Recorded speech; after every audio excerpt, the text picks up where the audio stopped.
Olá, gente, eu tô dando olá. Vamos chegando aqui. Olá, gente, excelente noite para vocês. Estamos no nosso intervalo entre um módulo e outro e a gente está realmente hoje aqui para analisar o filme Poder Além da Vida, que é fantástico. Quem não conseguiu ainda assistir, quem não teve tempo, encontre um tempinho e assista ao filme, porque o filme nossa, a gente tem muitos insights, tem muitas percepções do que o filme proporciona, né?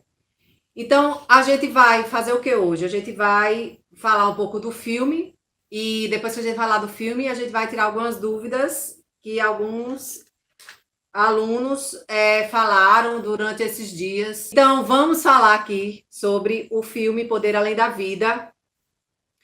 É interessante que o filme do autor é baseado no livro de Dan Millman. Ele existe, esse homem, ele tem 2 livros que são muito bons, chamam-se Manual do Guerreiro Pacífico, que o filme Poder Além da Vida foi baseado nesse filme, e o livro Atleta Interior.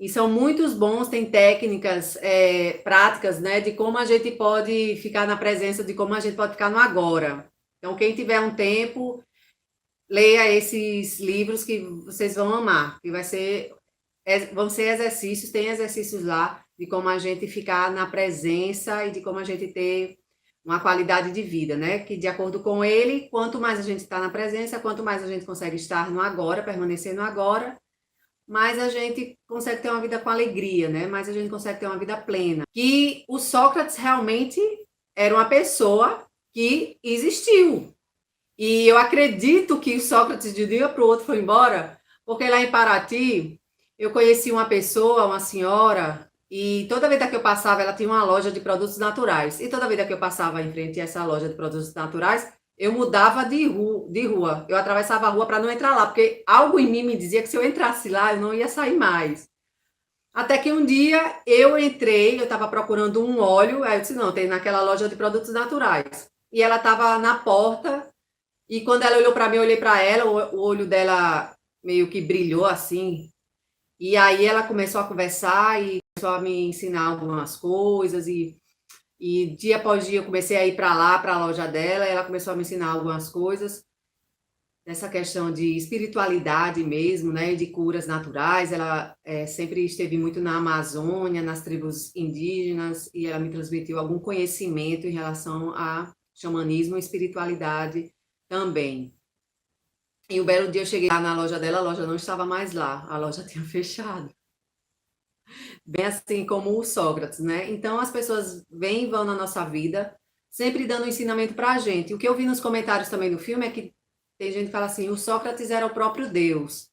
E de certa forma é. E é esse Deus que Bert Hellinger fala muito, né? Eu estou até com um livro, se der tempo a gente fala um pouquinho aqui, algum trecho desse livro, As Igrejas e Seu Deus, né? Que o Deus que a gente fala, que Bert Hellinger fala, que é a grande alma, o universo, não é o Deus da igreja, né?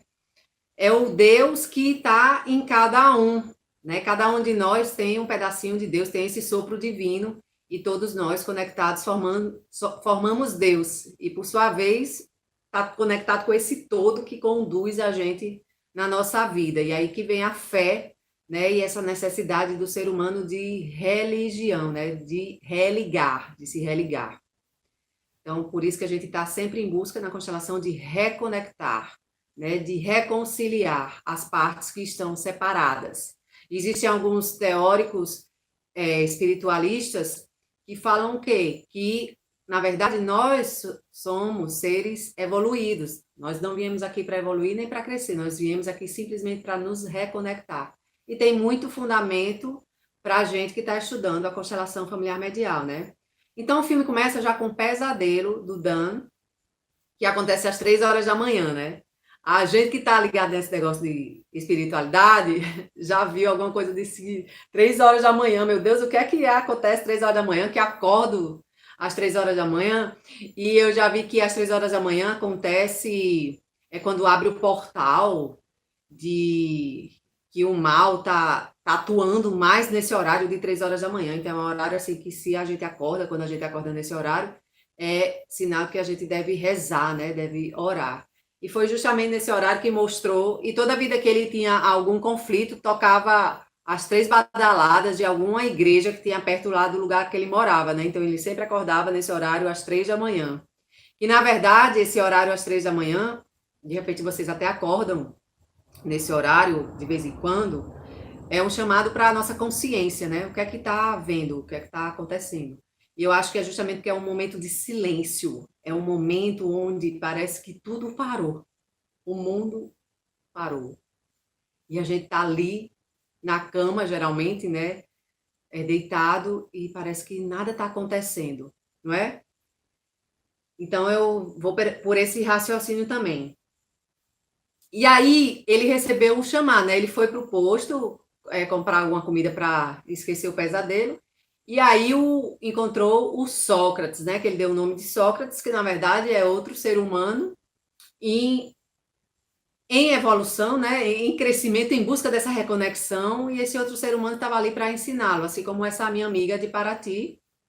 E como tantos outros atores, né, personagens que cruzam na nossa vida, que eles vêm ali para ensinar alguma coisa a gente. Alguns vêm para ensinar a gente por algum exemplo e outros vêm para despertar na gente aquilo que a gente está precisando olhar novamente, que a gente está precisando realmente olhar, tirar o véu para aquilo que a gente não está conseguindo enxergar. É como se a gente nascesse com esse monte de véu. O sonho que ele tem que está caindo me chamou a atenção. Era uma conversa dele com o seu ego. Exatamente, Júlia, isso mesmo. Exatamente. E naquele momento, a gente chega já nisso, mas já que você tocou já nessa parte, naquele momento que ele teve aquela conversa com o ego dele, ali acabou, ali foi a grande cisão.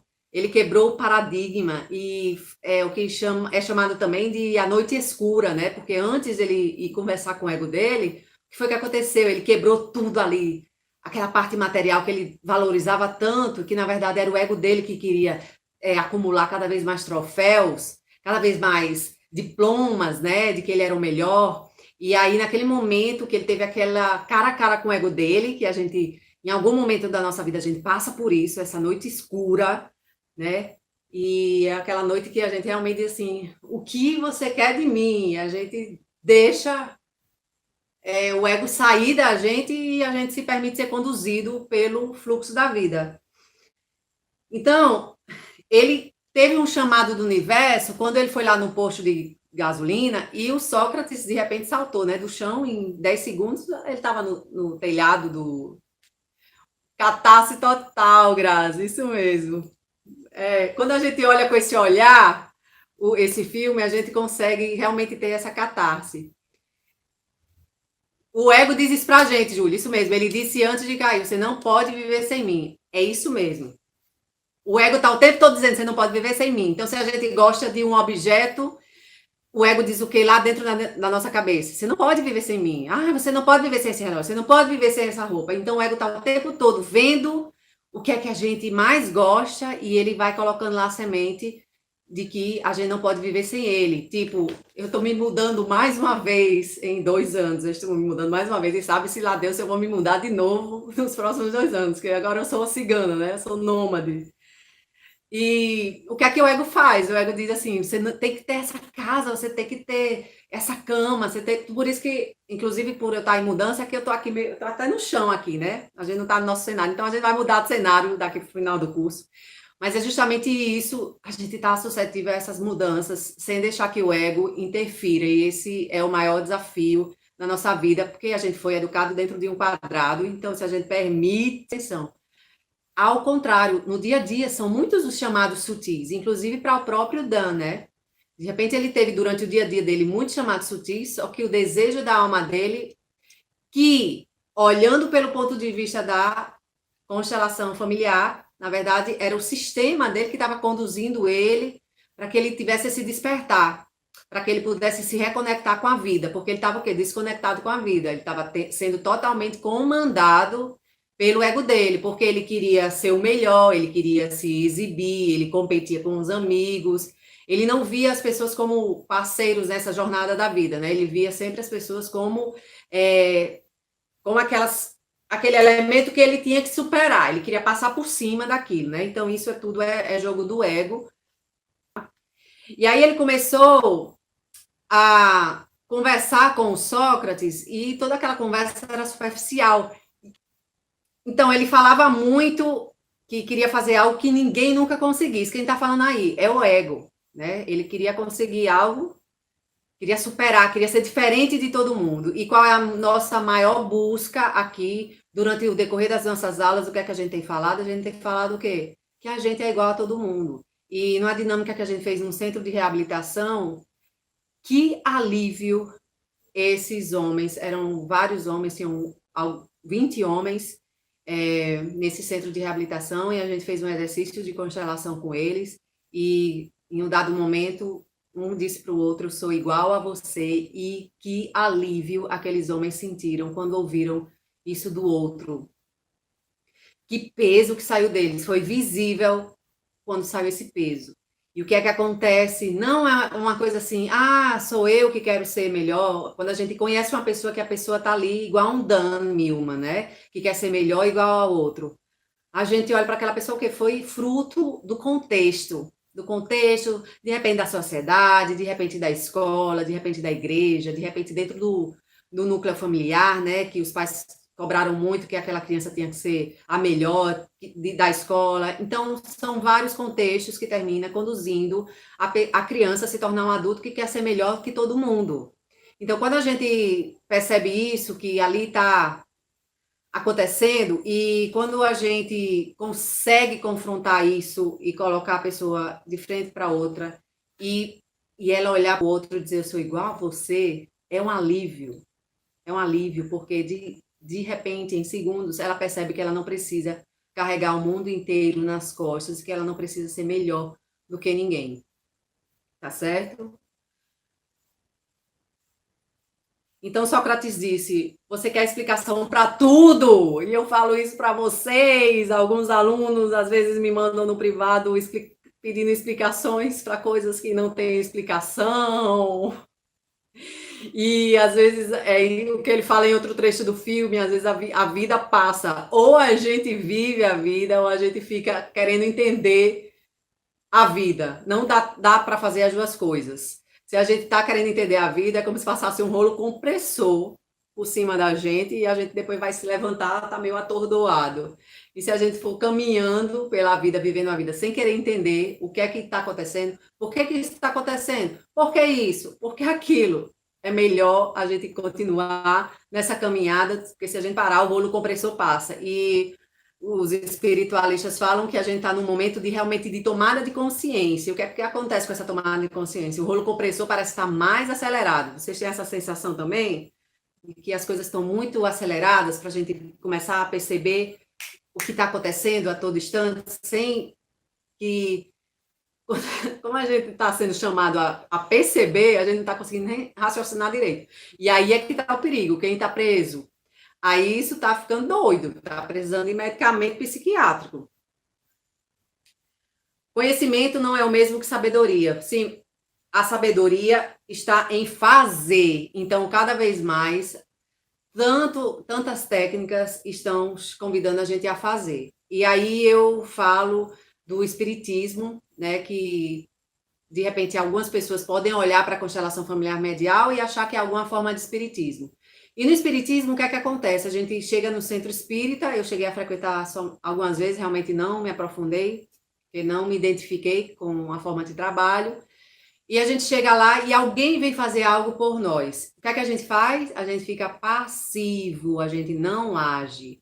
E outras técnicas que também estão surgindo, que elas funcionam em caso de emergência ou urgência, eu acredito. No meu caso, recorri ao Reiki há 20 anos e foi importantíssimo para mim, porque eu estava no estado de emergência e o Reiki naquele momento foi para me socorrer.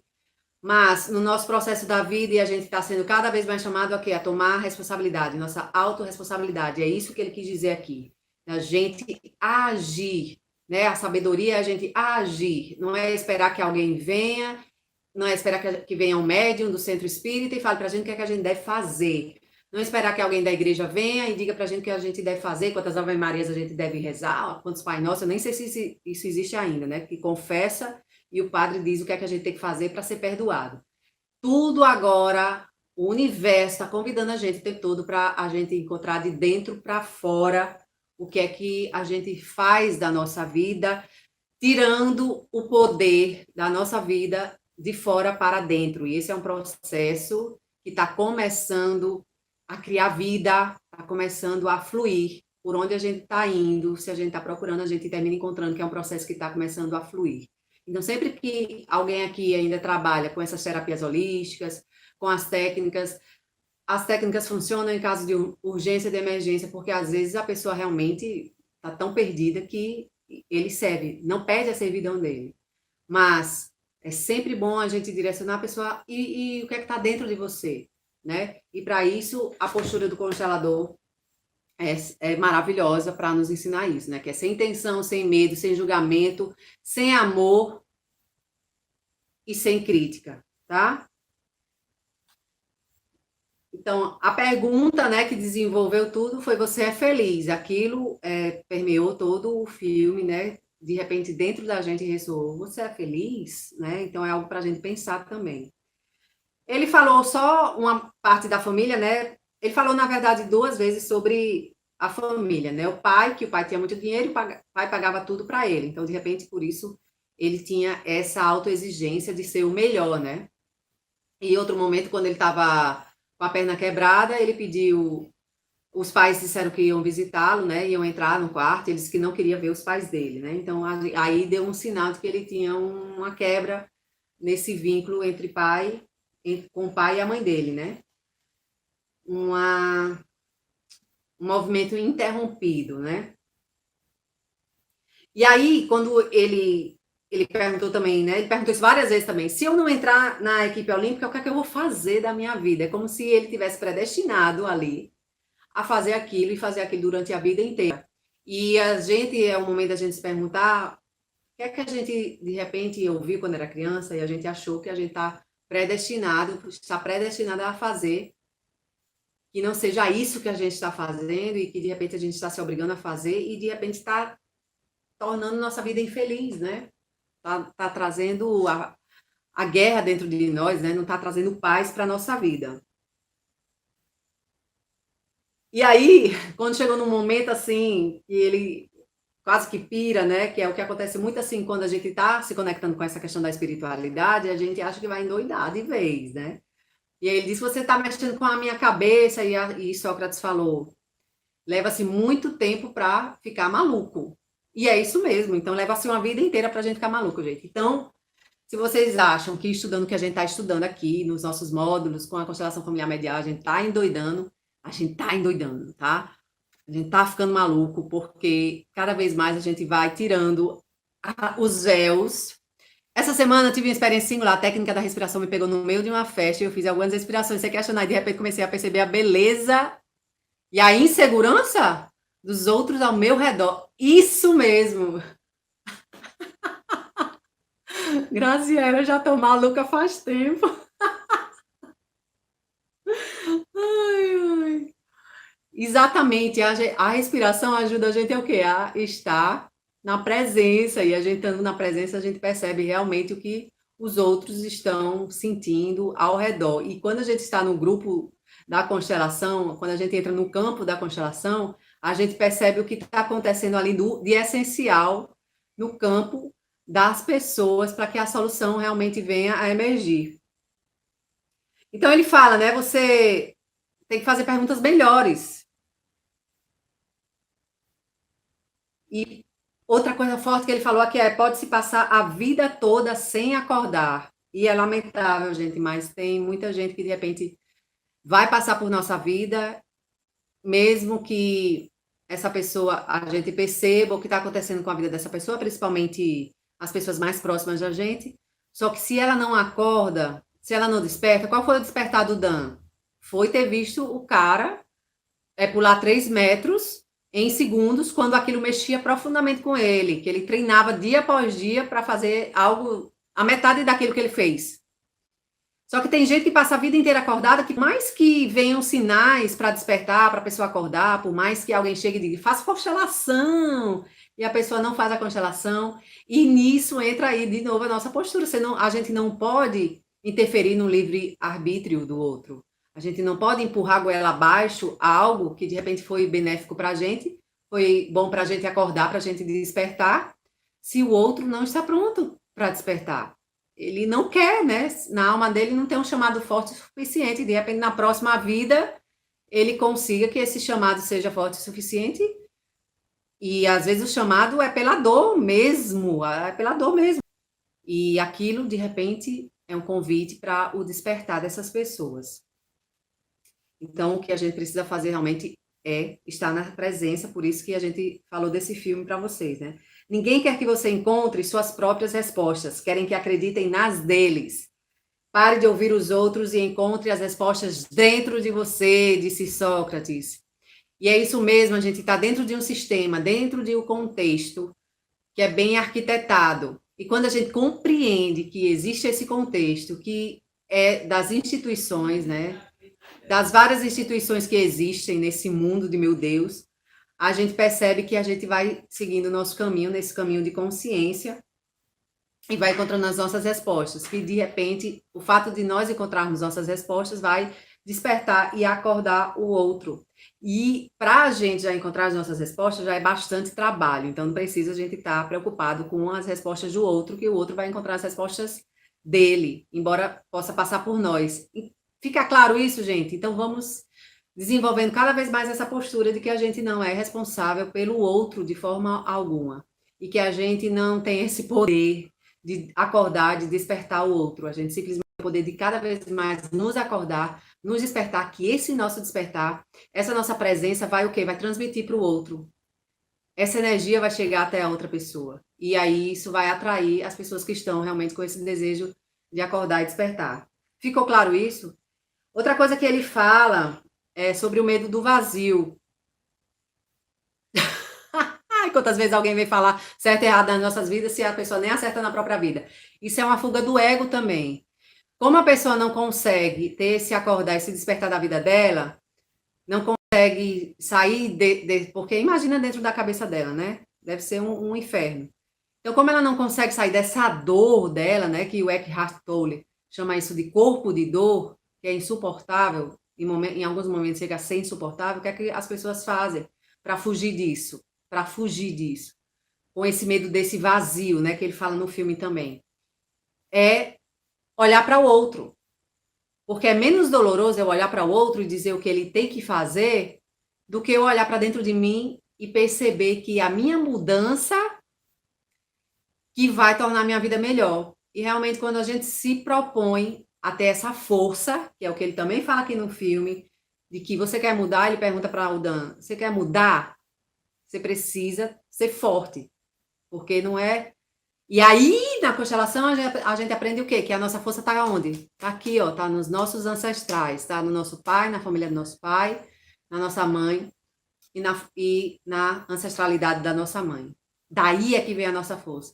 Tanto é que quando a gente se depara com esse despertar de consciência, esse despertar da nossa espiritualidade, esse despertar que a gente veio se conectar, se reconectar aqui, né, para a gente ter uma inclusão cósmica. Quando a gente entra nesse despertar, parece que as coisas começam a pisar mais a gente, que foi o que aconteceu com ele no filme. Ele começou a despertar, e aí o ego foi mais forte para cima dele e fez o quê? Fez ele se perder mais ainda, né? Porque ele começou a se regrar, começou a fazer lá as atividades de lavar banheiro, né? Que ele até reclamou, de parar de comer carne, ter alimentação à base de vegetais e frutas, de parar com sexo, né? Tudo o que era do ego dele, o Sócrates recomendou que ele parasse de fazer. Então, ele se disponibilizou a isso e começou a fazer essas atividades mais humildes, né? Como limpar chão, limpar banheiro. Na verdade, o propósito é esse, era exercitar a humildade dele e fazer o ego dele calar a boca. E aí, quando ele estava conseguindo passar por esse processo, o que foi que aconteceu? Aconteceu um acidente. E o universo coloca situações bem complicadas na nossa vida para testar a gente. Por quê? Porque ele age pelo medo, né? Então a gente fica com medo. Meu Deus, eu comecei a estudar espiritualidade, eu comecei a fazer esse negócio de constelação familiar medial, comecei a entrar em contato com essas situações, com essas questões aí que Daniela fica falando, e aí começar a acontecer essas coisas na minha vida. Eu não vou fazer mais isso, não, eu tô com medo. E muita gente já fica com medo até com a palestra falando um pouquinho sobre isso, né? E dependendo do que foi impregnado na mente da pessoa, a pessoa tem medo até de ir para o inferno se começar a conversar sobre isso, né? De que existem outras encarnações, de que as pessoas têm essa autorresponsabilidade, dá um pânico, dá um desespero, dá um medo. Só que quando a gente realmente consegue fazer as respirações, quando a gente consegue meditar, o que é que a gente sente? Quando a gente está na disciplina de fazer as meditações e as respirações. A gente sente que a gente está conectado com algo muito grande, que é essa paz, que é esse silêncio. Com a meditação e a respiração, o que é que acontece aqui? Isso aqui silencia. E aí, quando isso aqui silencia, a gente sente algo aqui, não sei vocês, mas é uma experiência semelhante para as pessoas, né? O que a maioria das pessoas descreve é que é uma paz. É uma paz e isso aqui silencia. E a partir do momento que, quanto mais vezes a gente vai tendo essa experiência, dessa reconexão com o todo, com essa paz, com essa grande alma, mais forte a gente fica para quando o ego pregar as armadilhas, quando a mente pregar essas armadilhas, de colocar um teatro enorme, é um teatro, né? É um filme de ação, de repente, na nossa frente, só para a gente desistir, para a gente ficar com medo e a gente desistir. Só que se a gente se mantém firme e reforçando com o nosso pai e seus ancestrais, com a nossa mãe e suas ancestrais e seus ancestrais atrás da gente, não tem quem faça convencer a gente de que aquilo é realidade. A gente tem certeza, com os exercícios da meditação e das respirações, a gente tem certeza que a gente está conectado com algo muito grande e não é um cenário, de repente, aterrorizante, que vai fazer com que a gente perca essa força e esse amor real, esse amor verdadeiro que conduz a gente. Fica claro isso, gente? Aí a primeira parte do treinamento do guerreiro, né, que ele fala é lixo na cabeça, jogar fora o lixo na cabeça, o lixo que não precisa. E aí ele pede, uma das vezes que eles pedem para se encontrar, o Dan diz que ele tá com pressa e o Sócrates só faz jogar ele na água, né? E aí ele disse que queria que eu fosse rápido, eu fui rápido. E realmente quando algo acontece na nossa vida é para despertar a gente, para acordar a gente o mais rápido possível, porque senão a gente está correndo risco de morrer mesmo, né? E isso acontece quando a gente estuda as constelações familiares, quando é questão de vida e morte. E Bert Hellinger fala muito isso. As constelações familiares acontecem quando a situação já é questão de vida e morte. E quando ele fala isso, eu compreendo que é realmente quando a pessoa está à beira de vender a alma dela, ou realmente à beira de adormecer para sempre. E aí, a constelação veio aqui para despertar. Acorda! A vida é isso, né? Tira esse lixo da cabeça, né? E para a gente tirar esse lixo da cabeça, a ação, os exercícios que eu passei, aqueles exercícios da gente esvaziar, né? Pular, dançar e soltar cada vez mais. Realmente começar a liberar essa espontaneidade do corpo, que o corpo sendo liberado fisicamente mesmo, né? A gente vai liberando todas essas energias que estão ao nosso redor. E o que é que a meditação e a respiração faz pra gente, né? Ela vai, tipo, fazendo um manto mesmo ao nosso redor, nos reconectando com esse todo, nos dando essa energia, essa força, esse amor que a gente precisa para a gente ficar aqui no na nossa consciência, né? Na vida de uma forma mais plena e alegre, tá? E mais consciente. Quando eu falo isso, não quer dizer que a gente vai ter tristeza, alegria, ou tristeza, dor, sofrimento, desafios na nossa vida, não. Mas a gente vai compreender e como observadores, a gente vai perceber que aquilo faz parte. A gente tem emoções, a gente é ser humano, a gente passa por todas essas emoções. Como numa montanha-russa, a montanha-russa não tem graça. Tem graça? Se for uma linha reta, mas é emocionante quando dá todo aquele rodopio. E a gente tomando consciência, estou passando por esse momento difícil, complicado, desafiante na minha vida, ótimo. Obrigada. estou crescendo, estou realmente percebendo algo que eu não estava percebendo, estou curando alguma parte de mim que eu não sabia e, consequentemente, alguma parte do meu sistema familiar, certo? Teve outro momento aqui que tem a ver até com uma das perguntas que uma aluna fez para falar sobre a raiva, né? E o Sócrates, ele dá os tapas na cara do Milman para ver se ele acordava a raiva, né? Se ele expressava a raiva dele. E ele queria ser muito legal. E a gente se depara muito com isso, gente. Também consequência do contexto da sociedade que a gente vive atualmente, que todo mundo quer ser boazinho, bonzinho, boazinha, perfeito, perfeitinha. Então as pessoas querem o tempo todo estar agradando as outras, mesmo que se desagrade.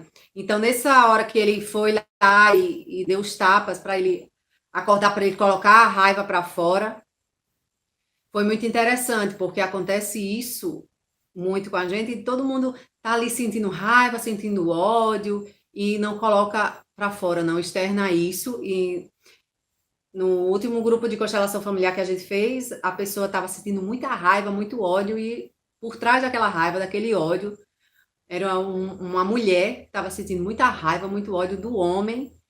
E o que é que aconteceu ali, né? A gente não analisa mais, né? Na constelação antiga fazia uma certa análise, mas agora não precisa mais, porque agora é energia, e a energia flui de um jeito que a gente não entra na história mais.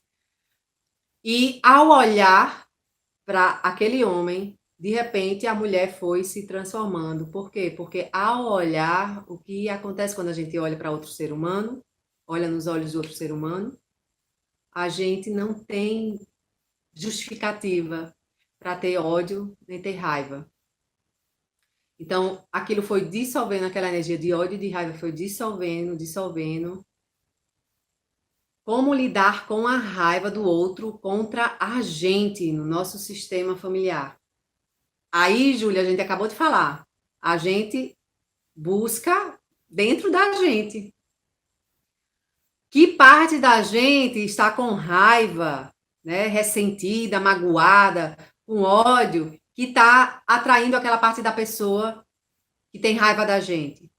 Lembra que a gente está dentro de um teatro, né, vamos dizer assim, e que todas essas pessoas que a gente atrai para a nossa vida, elas estão para mostrar alguma coisa para a gente. E a partir do momento que a gente enxerga isso, que a gente observa isso, é como se a gente tirasse um véu, mais um véu. É como se a gente tivesse cheio de véu. Se a gente usa óculos, então aí é um sinal, né? Já disse Bert Hellinger, que se a gente usa óculos é um sinal que a gente está com muitos filtros, muitas coisas dentro da nossa cabeça que a gente construiu por causa do medo, né? Alguma situação que a gente sentiu medo, a gente foi lá e puf, botou uma lente. Aí passou outra situação na nossa vida, a gente puf, botou uma lente. Então, por isso que nas constelações mediais a gente diz o quê? Tira o óculos, para a gente tirar pelo menos a lente física e assim ter uma oportunidade de olhar com a lente da alma. E quando isso acontece, já fiz constelação que as duas pessoas usavam óculos um grau altíssimo e elas tiraram esses óculos, disseram que não estavam enxergando nada e depois, quando elas se olharam, elas conseguiram ver algo que foi importante no processo delas também. Então, a gente vai aprendendo pelo medo, de repente já trouxe de outra vida, né? Um medo muito forte, de repente na barriga da mãe já tem aquela alma com medo muito forte. Depois do falecimento do meu pai, senti essa semana muita dificuldade de enxergar. Isso. E o que é que pode ser isso, né? Você ainda está vivenciando o luto, né, Grazi? Ainda está passando por esse luto. Então é dar o tempo e vivenciar esse luto, assim, de realmente chorar. Você teve tempo para isso? Porque hoje a sociedade, né, dá um tempinho assim pra gente um dia, e aí depois você já tem que voltar de novo à sua rotina sem poder vivenciar esse luto, né? Os índios antigamente, né, as tribos mais antigas, né, do nosso planeta, faziam como o luto era vivenciado, né? Era um ritual vivenciado. Então, as mulheres choravam, né, e realmente colocavam para fora tudo isso. E de repente os seus olhos não as lágrimas saem pelos olhos, né? Então é a energia que ficou lá retida e de repente você ainda não teve como colocou isso para fora. Então agora é estimular. Foi o que me veio agora. É estimular, ver as fotos dele e lembra das situações que você vivenciou com ele e aí permitir realmente, ó, escoar isso. Tá precisando de repente lubrificar, de repente são as lágrimas que vão ajudar a colocar isso para fora. E se retém, vai ficar embaçado mesmo. Vai ficar embaçada a vista. Depois você me fala se conseguiu. Coloca um filme, né, para permitir que saia tudo, que aí depois vai ficar mais limpa a vista. Pode não fazer sentido eu falando isso, mas quando estiver fazendo, a coisa vai chegar, tá? A liberação vai acontecer.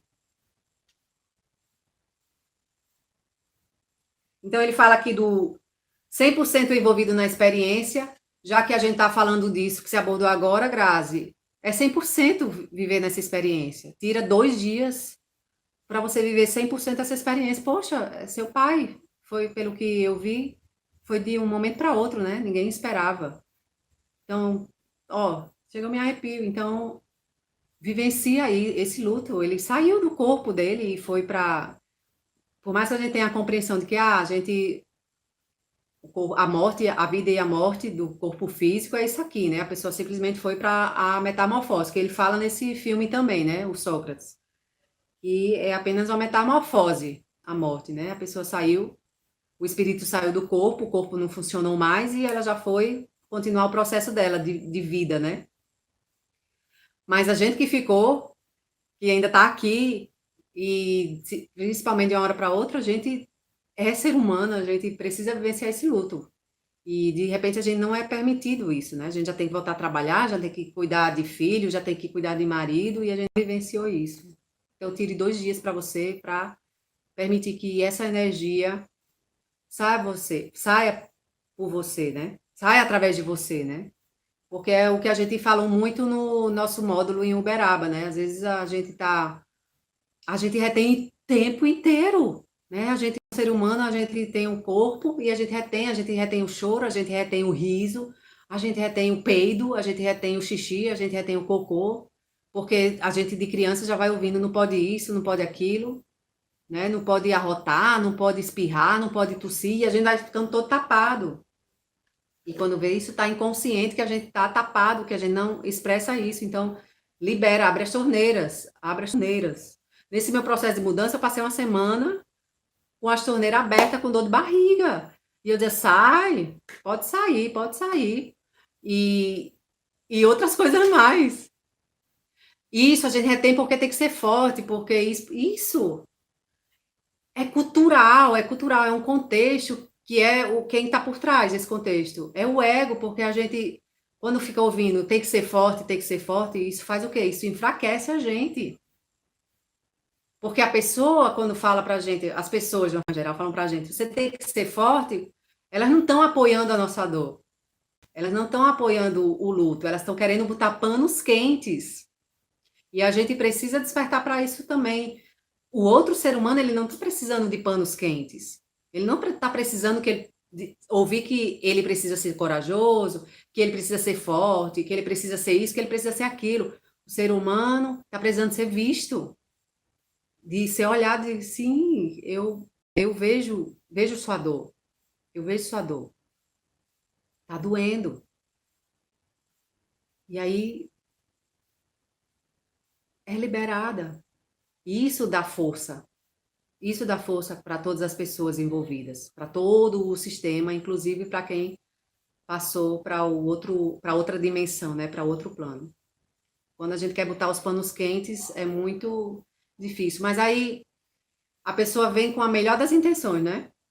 Porque foi assim que ela aprendeu. Então a gente releva o que a pessoa falou, mas a gente procura realmente escutar dentro da gente. E agora? De repente, você tira esses 2 dias, libera um monte de coisa, mas de repente daqui a um mês você vai ver alguma coisa que vai lembrar dele, e aí o que vai fazer? Não, sou forte. Não, vai lá e libera isso. Libera isso. Eu já passei, como eu já estou num estágio de maluquice, eu já passei por situação, acho que foi no mês retrasado, que a senhora começou a falar que ela estava em depressão, pedindo desculpa. A senhora começou a conversar comigo do nada, né? Na rua, assim. E aí ela falou que estava em depressão e já não sabia mais o que fazer. E ela pediu desculpa para mim porque ela estava em depressão. Aí eu comecei a chorar, pronto. Eu comecei a chorar. Como é que um ser humano pede desculpa pro outro porque tá passando por dificuldade? E aí pronto, né? Daniela e a senhora as duas chorando no meio da rua. Quem passa perto disse o quê? Ó, nessas duas são doidas, manda internar. Então a gente tem que começar a deixar isso pra lá e ser mais humano, que a humanidade está precisando de gente mais humana, sim. Não precisamos mais de pessoas que olhem para outra e digam, você tem que ser forte, você é corajosa, você é o máximo, e você é the best, você tem que, sabe, essas motivações que eu já fiz parte também, é claro, eu passei por essa parte também, e eu saí dessa parte também porque eu percebi que não estava me curando, só estava me trazendo mais desespero. Então, realmente, a gente está nesse time, a gente está aqui, não é por acaso, juntas adquirindo essa informação para a gente ser mais humana. Sim, eu vejo sua dor, eu vejo sim. E tô junto, tô com você, a gente tá junta e a gente tá junto também quando essa dor for liberada. Que aí a vida se renova e a gente ganha mais força no seu tempo, né? Cada pessoa no seu tempo, tá certo?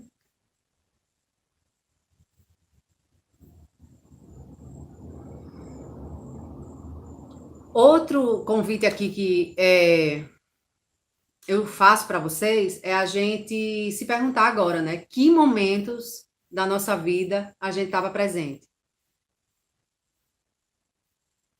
Sei lá, quantos anos a gente tem de vida e realmente em quantos momentos a gente estava presente? Eu lembro de momentos da minha vida que eu estava tão ausente que naquele momento que eu estava vivendo, minha cabeça estava pensando em outra coisa. Vocês terem noção de como eu vivia dormindo. Vocês têm noção? Pronto, vamos dizer que eu estava um momento bem específico. Um momento, pronto, esse aí de repente vocês se identificam. Um momento que eu tava. Meu Deus, como a gente é idiota nessa vida. Mas eu vou dizer mais isso. Eu tava brincando com. Meu filho tava brincando ali na minha frente, né? E naquele momento eu não tava no presente, né? Eu tava ausente. Meu filho brincando ali, e eu tava naquele momento lembrando. Ah, eu tava naquele momento tirando uma foto do meu filho brincando para postar no Instagram. Vocês acham que eu estava no presente? Aí depois desse dia eu disse, minha gente, eu não vou ficar prisioneira do Instagram, porque eu percebi que eu comecei a fazer momentos para postar foto no Instagram, ou seja, eu não estava vivendo no presente, eu estava vivendo em função de quê? Em função do ego, que o ego tá ali para mostrar a vida perfeita e feliz, quando lá dentro existe uma dor que todo mundo está sentindo, e eu posso falar que é uma dor coletiva, porque os últimos grupos de constelação familiar medial que eu fiz, que eu estava lá presente, né, que eu estava fazendo parte ali como consteladora, as pessoas me falaram isso, que sentiam uma dor muito grande. E essa dor só se aliviou quando elas olharam umas para as outras e assumiram que estavam sentindo aquela dor. E o outro, quando ouvia aquilo, através do olhar dele ou através da palavra, sentia que a dor que ele também estava sentindo se aliviava, se diluía. Tá claro isso, gente? Tá claro, assim, de como, de repente, é prejudicial a gente querer colocar o outro para cima quando a gente não vê a dor dele que está por trás, a tristeza, né, o sofrimento. Quando eu falo sofrimento, não é aquele sofrimento de vitimização, né, que é um discurso bem diferente dessa dor. Que muitas vezes a vítima, ela de repente nem sente uma dor tão profunda, por isso que é tão vítima, né? Se coloca tanto nessa posição de vítima. Mas quem está mais em silêncio, e muitas vezes a gente não está nem sabendo, né? Por isso que os casos de suicídio acontecem E as pessoas dizem, nossa, mas fulano, eu falei com ele ontem, o fulano estava tão bem e se matou no dia seguinte, porque a pessoa sente uma dor tão grande e os outros estão falando tanto que a vida tá linda e perfeita e maravilhosa e que a pessoa tem que ser forte e tem que ir para cima, que a pessoa se acha o quê? Acha um ET. E num dos seminários que eu estive com Bert Hellinger e Sophie Hellinger, há 3 anos, eu perguntei para ela porque que eu sentia tanta tristeza quando eu ouvia o hino nacional. E eu era uma tristeza que eu chorava, chorava, chorava, chorava, chorava, chorava, e eu não conseguia parar de chorar, de soluçar. E aí a Sophie Hellinger, que é um doce de pessoa, quem conhece está entendendo o que eu estou falando, ela falou, ela deu de ombro e fez assim, eu não sei, eu não sou Deus.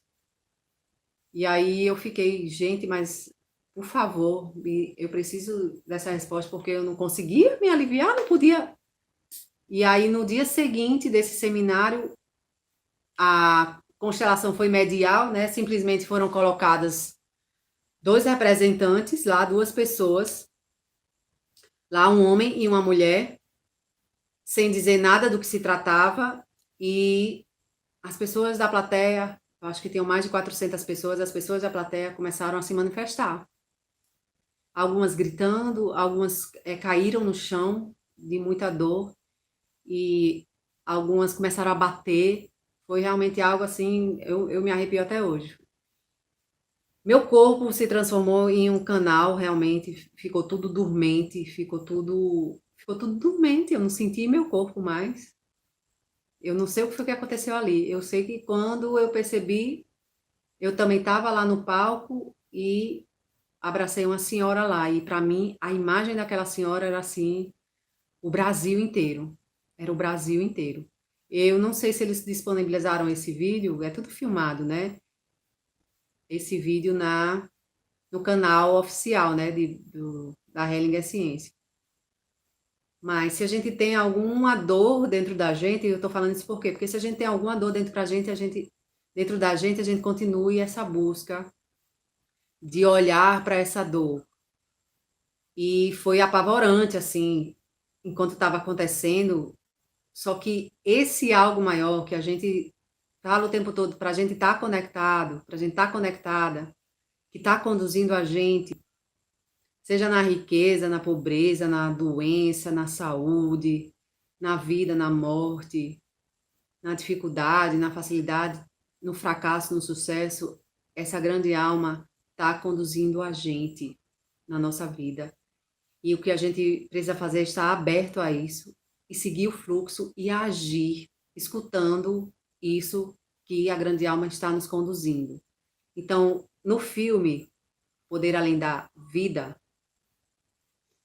o que é que ele aprendeu, né? De uma maneira geral. Ele aprendeu, ele foi chamado, né? Ele recebeu um chamado e ele atendeu ao chamado. Porque ele poderia ter visto o Sócrates fazer aquilo e dizer, poxa, que cara maluco. Ou então ele poderia ter pensado, oxe, que foi isso? Uma assombração e fugido dali, corrido dali.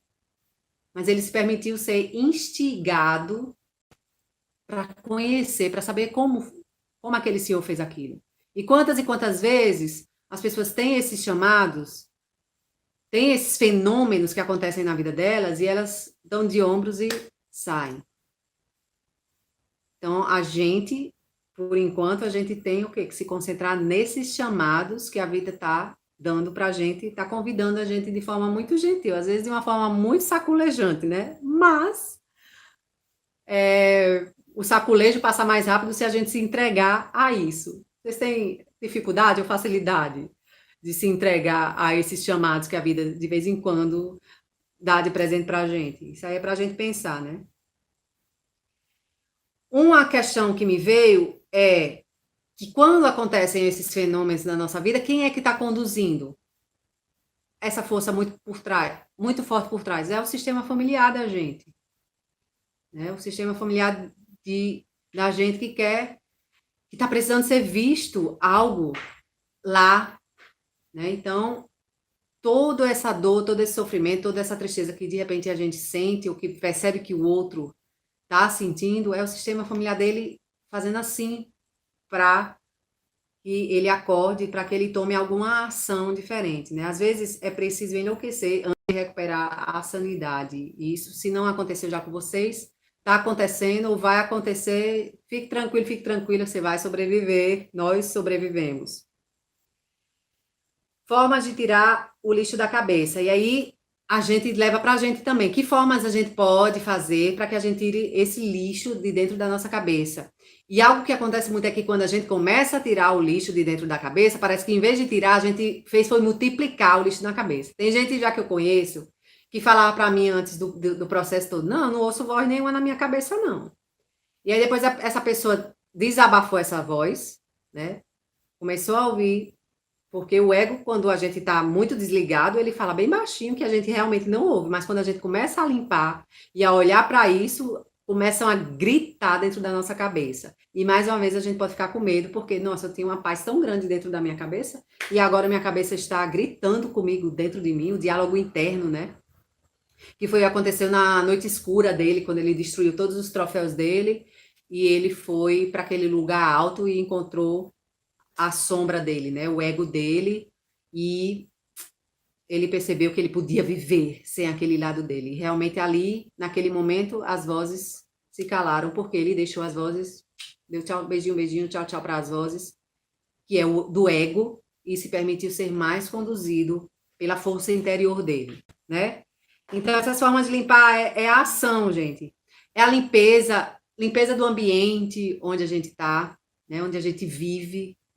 E quando a gente consegue ampliar isso, a gente limpa até a rua, né? Tem gente maravilhosa que faz isso. Então, limpa o que não serve mais, o que não usa mais. É uma forma física da gente começar a limpar também o que está dentro da gente, dentro da nossa alma, tá? E aí, a partir do momento que a gente começa a limpar fisicamente os objetos, a gente começa a limpar a nossa mente, a gente começa a ouvir mais a voz do nosso ego. Tem um amigo meu, não sei se eu posso falar o nome dele, mas ele teve uma doença que ele vivia numa casa e ele tinha muitos livros, livros raros, raríssimos, e tinha muita estátua, muita coisa cara, assim, né? Muita relíquia, cara. E simplesmente quando ele adoeceu, ele não teve mais como conduzir aquilo, né? Como viver naquela casa, porque ele começou a depender de outras pessoas. Então ele teve que ir morar em uma outra casa e ele deixou todas as relíquias dele, todos os livros dele, que os livros para ele era como se fosse aquela muralha de proteção dele, da sabedoria dele. E de um momento para outro a vida dele trouxe essa doença para quê? Para ele desapegar dessa sombra dele, desse ego, aquelas relíquias, aquelas estátuas e aqueles livros todos raros, antigos, estava protegendo ele de todo o mal. Quando o mal estava onde? Aqui. E a partir do momento que ele fez esse trabalho de desapego, ele começou a estudar outros conhecimentos completamente diferentes do que ele sabia até então, e ele começou a perceber que estava aqui dentro, ó, e começou a ser guiado para o que estava aqui dentro. E percebeu essa cocriação da nossa realidade, que está acontecendo o tempo todo, que a gente está o tempo todo ou escolhendo estar nessa posição de vítima, ou escolhendo estar nessa posição de que quer ser melhor que o outro, né? Ou a gente está numa posição que é menor ou maior. E quando a gente percebe isso, toma consciência, acorda, desperta, o que é que acontece? A gente percebe que todo mundo está igual, todo mundo está indo no mesmo caminho, que não precisa a gente tomar a frente e achar que a gente vai chegar sozinho lá e vai ser melhor do que todo mundo, tá?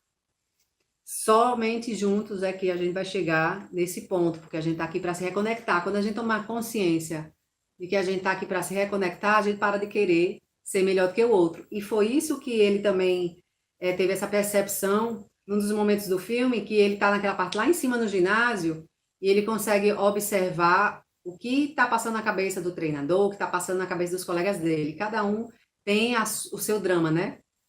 A sua vivência, os seus pensamentos. Isso, desculpa, isso na programação neurolinguística a gente chama de quê?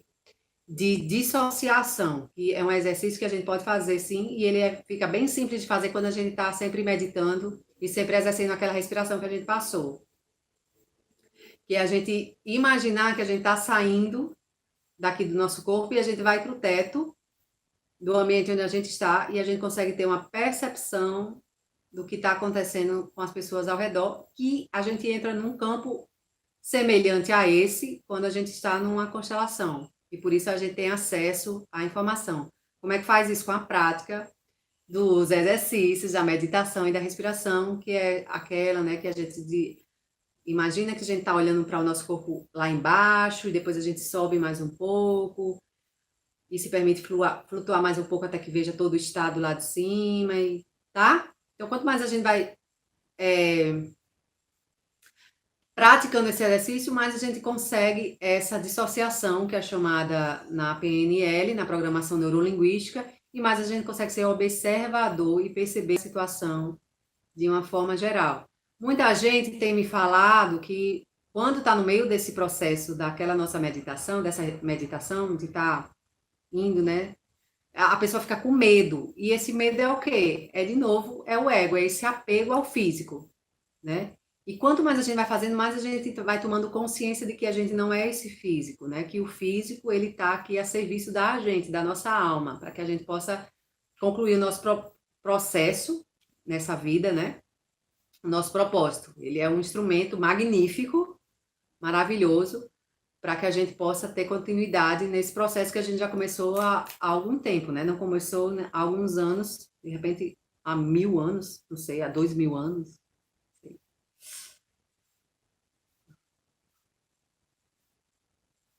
Outra parte interessante aqui é quando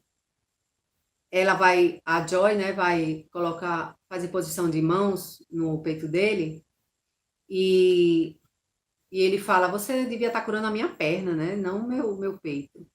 E aí ela disse, só que você está precisando também nessa parte também. Então, tudo realmente tem a ver com essa parte da gente ser movido pelo amor, né, de a gente cada vez mais abrir esse chakra aqui, né, que é o timo, que permite que a gente escute a nossa alma, que permite que a gente escute o nosso coração. E a partir desse momento que a gente vai abrindo isso aqui cada vez mais, mas a gente vai percebendo, tendo a percepção de que, poxa, esse acidente foi o quê? Que bênção, né? Quando a gente desapega disso, desses conceitos, nossa, que horror, que aconteceu isso na sua saúde, pior a gente fica e mais demora para curar. E quando a gente percebe, nossa, o que é essa perna, que foi o fêmur dele se quebrou em 17 pedaços?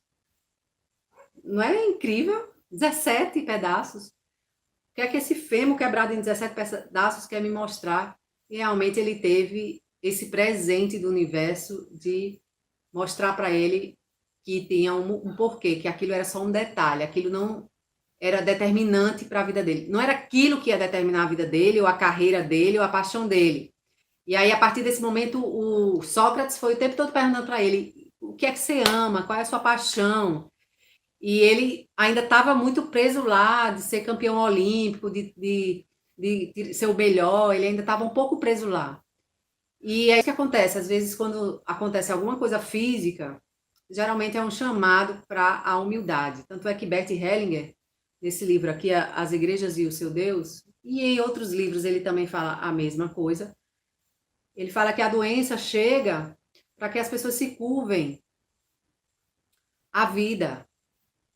E isso aqui também não foi diferente. Uma perna quebrada em 17 pedaços, quando ele era um atleta, era um chamado para a vida. Ele não estava olhando para a vida. Ele achava que vida era aquela busca incessante para ser o melhor, para ser o campeão olímpico.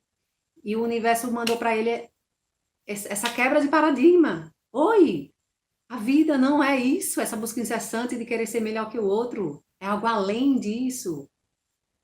A vida não é seu corpo, a vida é algo além disso. E foi a partir desse despertar que ele buscou novamente o Sócrates, né? Ele deixou de vez o ego. E aí, um dos momentos que ele procurou o Sócrates de novo, ele falou assim, Sócrates, eu não sei de nada. E aí o Sócrates jogou as mãos para o céu e disse, ai meu Deus, esse é o primeiro passo. E realmente a gente não sabe de nada. A gente não sabe de nada. A gente está no meio de um processo que vai continuar depois da gente, que já acontecia antes da gente. Então a gente é um grãozinho de areia no meio de uma praia gigantesca. E a gente faz o nosso papel da melhor forma possível, a gente vive. De repente a gente não tem obrigação de fazer nada aqui. A gente só precisa estar vivendo aqui. né? E de repente a gente acha que tem alguma obrigação. E de repente a gente só vive, a gente só passa, né? Igual a escola de samba, né? Me lembrei agora, não sei por quê. Mas a escola de samba, ela passa. O filme não esclarece o final, e acredito que é para mostrar que nós não temos o controle da nossa vida. E o que importa é o caminho, pois, como ele falou, não há partida e nem chegada. Exatamente, a gente tá no meio da Sapucaí. Uma hora a gente entra, samba, dá o nosso melhor ali, e depois acabou. Depois acabou e a gente continua. E todo mundo continua. E quem veio antes já passou também, entendeu? E aí, outra coisa interessante é que o Sócrates manda o Dan ir pensar sobre a vida em cima daquele carro, né? E aí ele vem com um monte de pensamentos filosóficos muito inteligentes. Só que todas as vezes que ele chegava com aqueles pensamentos filosóficos, achando que estava sendo inteligente, qual era a atitude dele? E o ator representou isso maravilhosamente bem. Era de, quando ele falava, a atitude era o quê? Isso que eu estou falando é verdade? Era como se fosse um posicionamento de que ele estava aguardando a confirmação do outro. E não era essa a proposta. Ele estava aqui mostrando. Aí, quando ele chegou e disse: é isso, como quem diz assim: se você concorda ou não, é essa percepção que eu acabei de ter, depois de todos esses pensamentos. E aí, o Sócrates disse: é isso. Entende? Então, se a gente busca as respostas dentro da gente, a gente fala: é isso. E aí, o outro acolhe a gente. Percebe essa diferença, gente?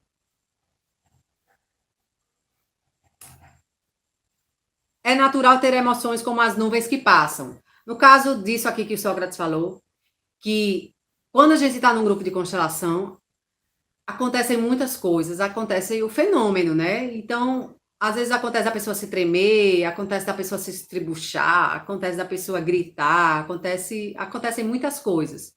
E qual é a nossa postura enquanto constelador? Esperar essa nuvem passar, aguardar, como observadores. A gente não interfere, tá? Seja lá o que aconteça. Já teve constelação até que a pessoa sangrou. E a gente não interfere, a gente permite que aquela energia seja liberada. E o que a gente vê muito é que quando alguém está expressando algo, está liberando algo, principalmente se estiver chorando, o que é que acontece? A gente vai querer interferir, geralmente é com um abraço, e diz: não, vai passar, vai passar. Aí o processo é freado ali, por quê? Porque entra o ego da pessoa, a pessoa não se sente à vontade para ela ser um canal de expressão. Compreende isso, gente? Está claro isso? Percebe isso? A sutileza disso?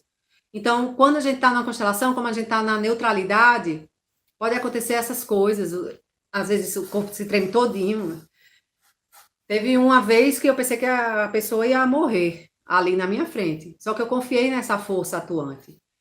E depois ela percebeu que veio um alívio tão grande, ela falou que veio um alívio tão grande e ela não sabia do que era esse alívio. E também a gente não vai pesquisar para saber o que é, mas algo muito forte se liberou naquele momento. Por quê? Porque foi permitido. Então, se a gente está nessa neutralidade, a gente permite que o campo aconteça, né? E que a gente confia nesse processo, tá? E aí depois foi muito interessante, porque depois do Sócrates falar não beba, não fume, não sexo, não sei o quê, ele chamou, depois que ele teve a ficha dele caiu, ele chamou ele, vamos ali. Aí eles foram beber uma, né, tomar, e fumar um cigarro. Aí o Dan ficou: eu não tô entendendo. Não tô entendendo. Não é, isso não é errado? Aí exatamente outro ponto, não tem certo nem errado. Então a gente busca sempre isso, porque quem bota o que é certo e o que é errado, o que pode e o que não pode é o ego. Então ele estava ali num momento de celebração.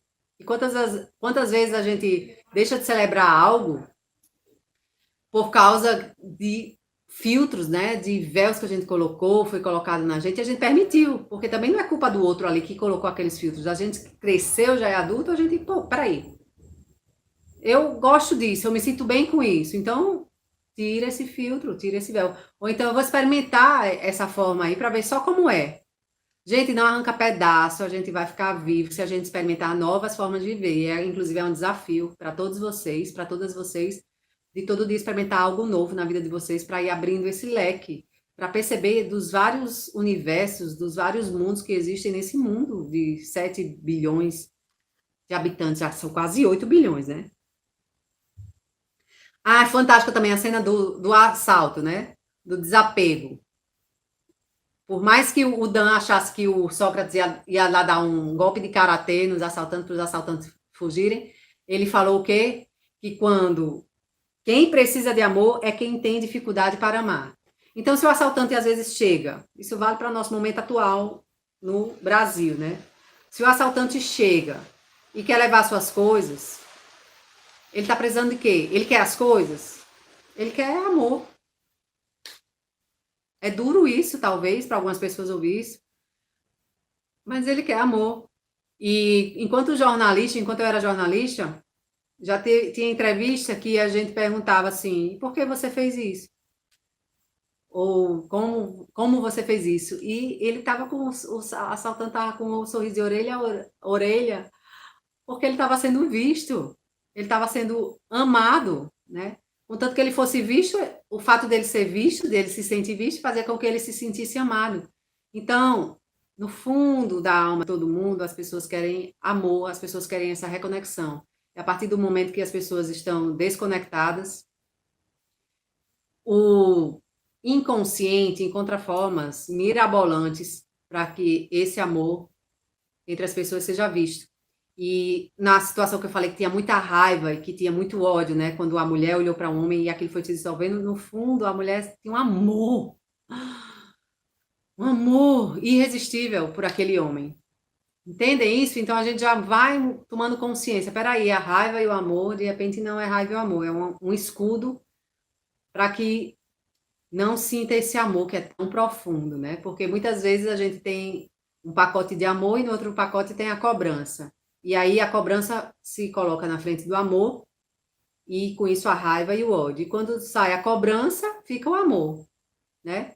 E de repente a cobrança também já é parte do ego também, desse contexto que a gente aprendeu que tem que ser assim, tem que ser assado um relacionamento, o homem é meu, é a mulher só minha e ninguém pode pegar mais, e por aí vai, e aí vai criando todos esses filtros, esses véus que vão tapando os nossos olhos da realidade.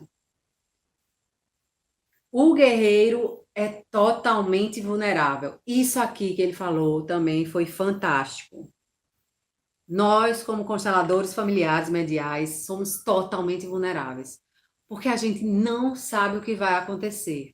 A gente não tem controle do que vai acontecer e não existe um passo a passo do que vai acontecer. Como a gente falou agora, o processo da constelação familiar já está acontecendo na vida daquelas pessoas que chegaram até ali naquele momento. Então, quando a gente coloca os representantes, é uma continuação daquilo e depois vai continuar. A gente para aquele fragmento, observa, todos observam aquele momento, que foi aquele momento que chegou até ali, para que pudesse ser observado, para liberar, sei lá quantas milhares de pessoas, milhares de almas que estão ali. E depois o processo continua. Teve uma constelação que eu fiz há um ano, e essa semana a pessoa veio me falar, menina, eu estava meditando e de repente veio uma visão assim, assim, assim, assado, e eu consegui falar isso, isso e isso para essa visão, para essa pessoa que apareceu na minha frente, que eu não sei nem quem é. E e ela contou uma história ainda maravilhosa, e ela disse que sentiu uma paz tão grande, e aí ela no final perguntou, isso é constelação? Eu disse, é. Então, a gente como constelador, é como se fosse aquele slow motion que a gente vê nos filmes. Observamos aquilo de um processo que está vindo já há algum tempo, a gente vê aquele momento ali, slow motion, cai as fichas e depois o movimento continua. E aí, dependendo da consciência de cada um e do momento de cada um, da percepção de cada um, em um mês vai perceber o que está acontecendo e essa percepção traz novas atitudes. Não que faz assim, menino, quer dizer que aconteceu isso e isso e aquilo com minha família. Não é isso a constelação. É, nossa, agora eu entendi. E aí vou fazer da forma que eu entendo, que é para ser para mim, né? Vou seguir o que minha alma está me conduzindo a fazer. Percebem a sensível diferença? E quanto menos a gente interfere nesse processo inteiro, mais poder, mais força tem e maior é a grandeza que acontece depois na vida dessas pessoas.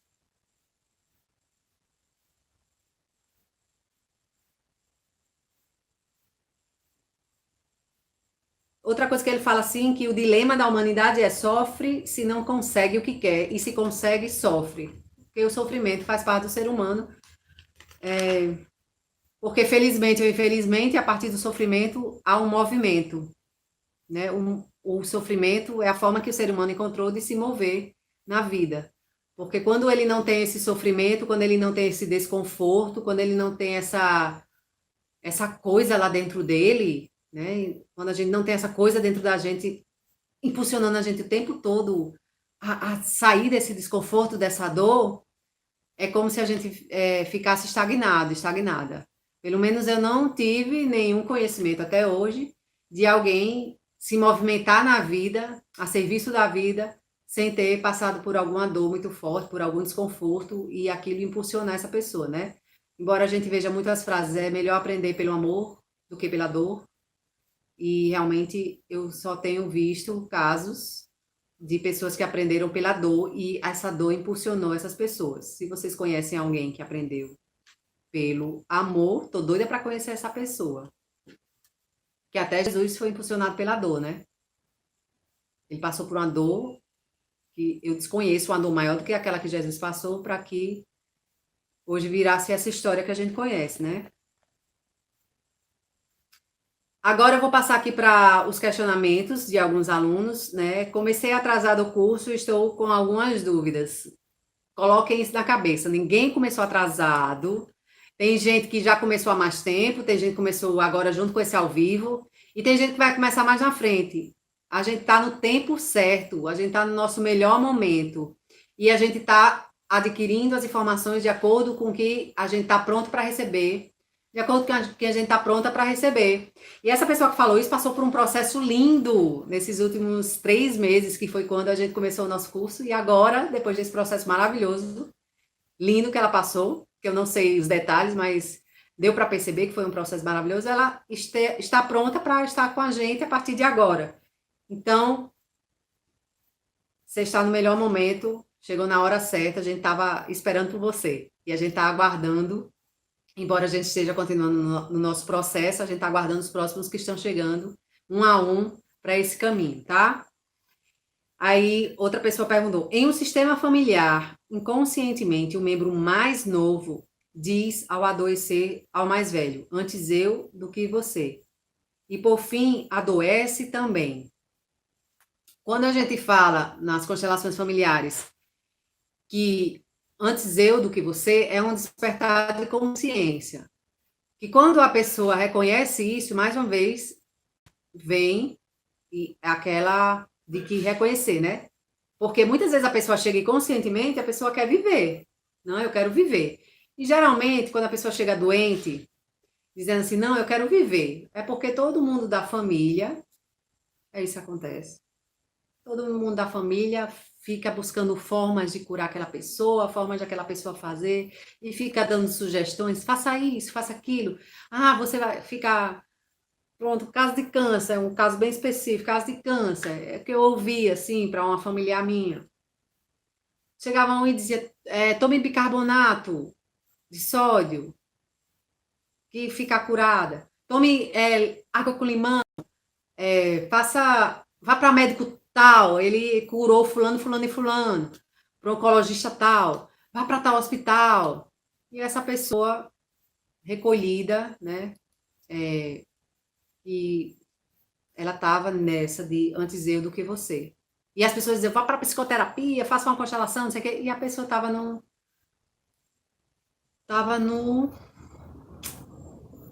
na sensação dela, né? Estava seguindo a alma dela. Então, nessa oportunidade aí, ela estava seguindo a alma dela. Então, ela foi junto, né? Agora, quando o filme não esclarece o final, eu acredito que é para mostrar para nós isso. E quando a gente quer empurrar a cura para o outro, sem que... Porque pode fazer a busca dele, não pode? A gente está aqui fazendo a nossa busca. É ou não é? E aí, às vezes, os familiares queriam empurrar a cura para essa pessoa e ela não queria buscar a cura, ela queria fazer aquilo que ela estava fazendo. Porque inconscientemente ela já tinha decidido que ela ia seguir essa outra pessoa da família que tinha ido embora 2 anos antes. Então, a gente respeita, a gente olha para essa dor que quer seguir o outro, né? E quando alguém vem buscar a constelação, vamos dizer que tem uma pessoa, como já atendi, a pessoa estava com câncer, só que ela ainda tinha essa vontade de viver, né? Ainda tinha o desejo de viver inconscientemente dentro da alma dela, e ela estava tomando a dor de uma outra pessoa da família, né?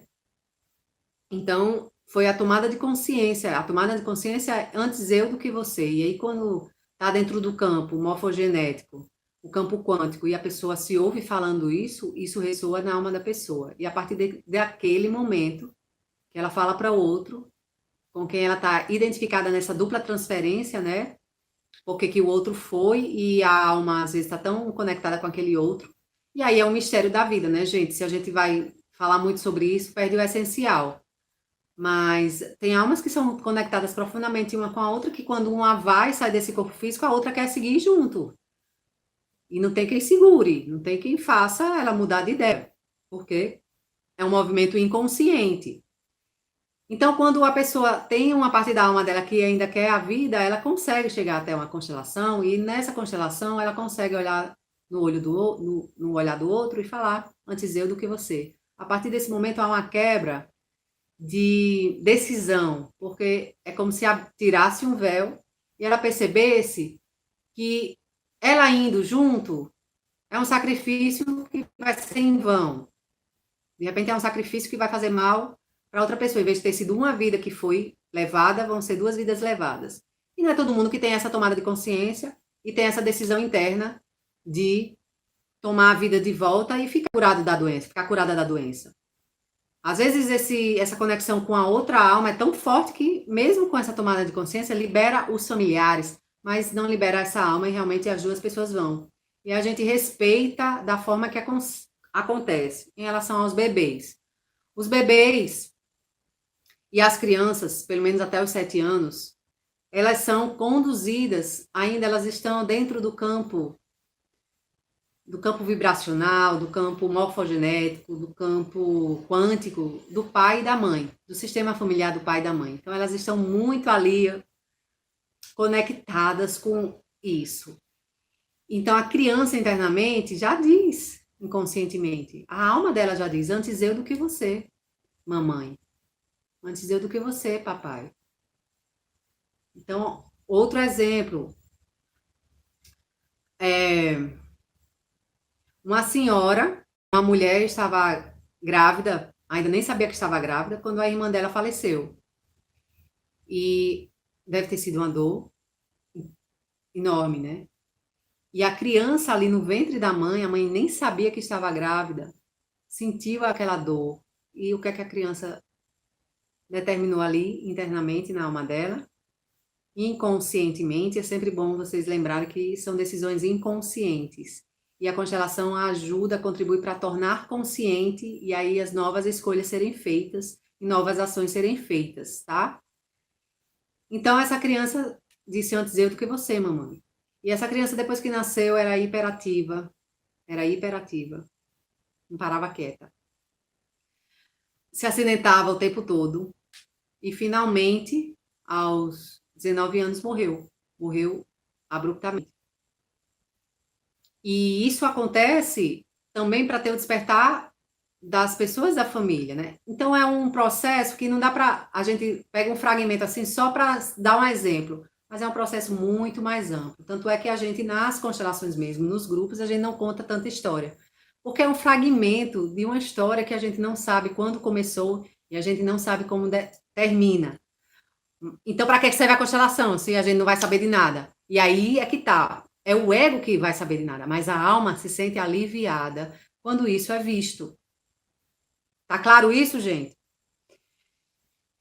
Então, os bebês e as crianças, e vou colocar aqui também os cachorros, porque às vezes quando as pessoas não têm, o negócio está cada vez mais forte em relação a isso, quando as pessoas não têm bebês, não têm criança, arranjam cachorro.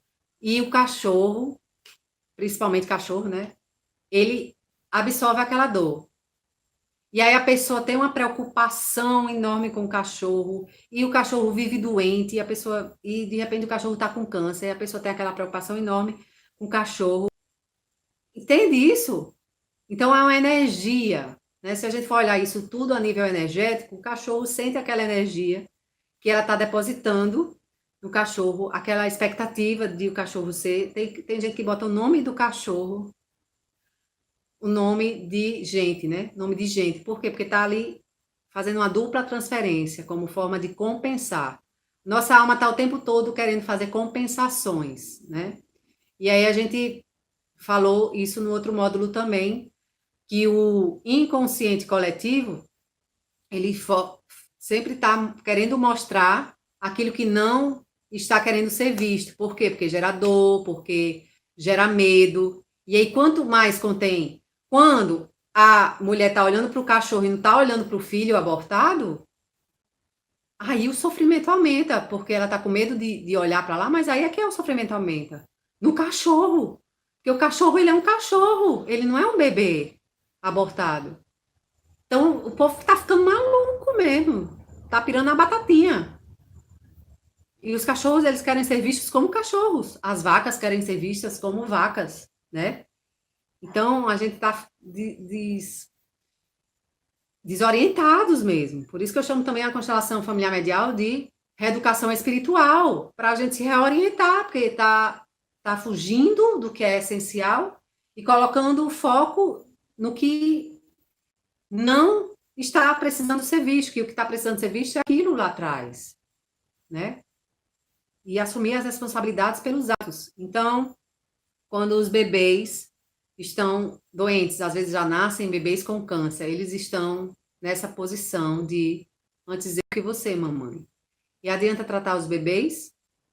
Não muito, mas adianta convidar esse pai e essa mãe para olharem para isso, para o que não está sendo visto. No caso do autismo, também a criança está olhando para um outro mundo, né?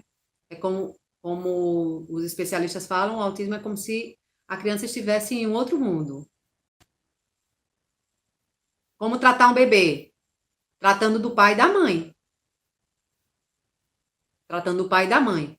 E se o especialista que está cuidando do bebê está muito incomodado com aquele bebê, significa que a família do especialista tem alguém que está precisando ser visto. E aí o especialista é que vai fazer a constelação, entendeu? O médico que está acompanhando aquela criança. Às vezes o médico atende 100 crianças por semana. E ele fica na cabeça com aquela criança que tem aquele problema. Significa o quê? Que aquele médico está precisando olhar para algo no sistema familiar dele que tem conexão com o que aquela criança tem. Na verdade, os bebês e as crianças, elas só estão mostrando para a gente o que precisa ser visto. Então, continuando essa questão do autismo, né? Então, o autista, a criança autista, ela está ali no outro mundo. Ela está onde? No caso da constelação familiar. Podem ser vários fatores, mas o que já foi mostrado nas constelações, o que foi mostrado nas constelações familiares em relação ao autismo é que a criança está olhando para alguém da família que foi morto lá atrás e que não foi visto, né? Foi excluído. Ou que matou, ou que foi morto. Tem a ver com assassinato na família. E ela está nesse mundo lá.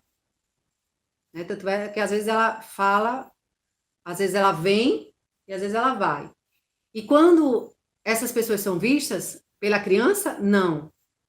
Pelos pais da criança. Porque tanto pode ser do sistema familiar da mãe, muitas vezes já aconteceram que era em relação à mãe. Então a criança é como se ela falasse internamente e inconscientemente. Mamãe, já que a senhora não olha para esses mortos da nossa família, eu olho pela senhora. E imagine aí, de uma forma bem, assim, superficial. Imagina se a gente está na nossa vida olhando para pessoas mortas. A gente está num cemitério olhando para pessoas mortas. A gente consegue estar aqui, a gente consegue ser criança, a gente consegue brincar. a gente consegue fazer as atividades, alguém tem que tomar conta desses mortos, metaforicamente. Alguém tem que estar lá no cemitério tomando conta desses mortos. Se ninguém do meu sistema familiar tomar conta, eu venho tomar. E às vezes a criança já vem predestinada a isso. E é impressionante o que acontece durante uma constelação em que os pais vão olhar para isso. Os pais vão lá dizendo, meu filho é autista. E depois, quando chegam em casa e encontram com a criança começa a falar. Às vezes, autistas que não falam, nunca falaram uma palavra, as crianças começam a falar, começam a conversar com o pai, começam a olhar para o pai. E aí é como se elas tivessem uma permissão.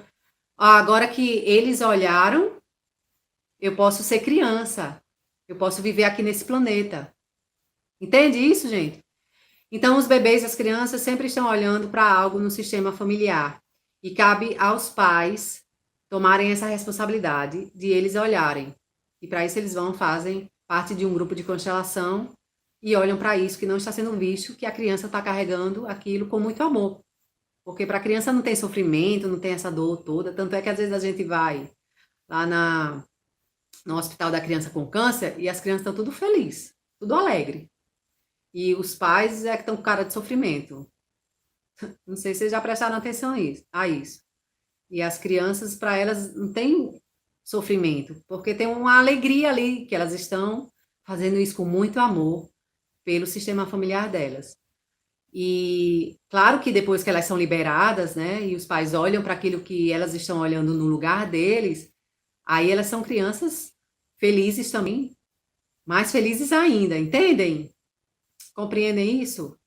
Por isso que criança, né, Jesus disse, venham a minhas criancinhas, né, porque é uma pureza tão grande que elas carregam a cruz maior do mundo com prazer, com amor, enquanto os adultos não têm a coragem de assumir isso.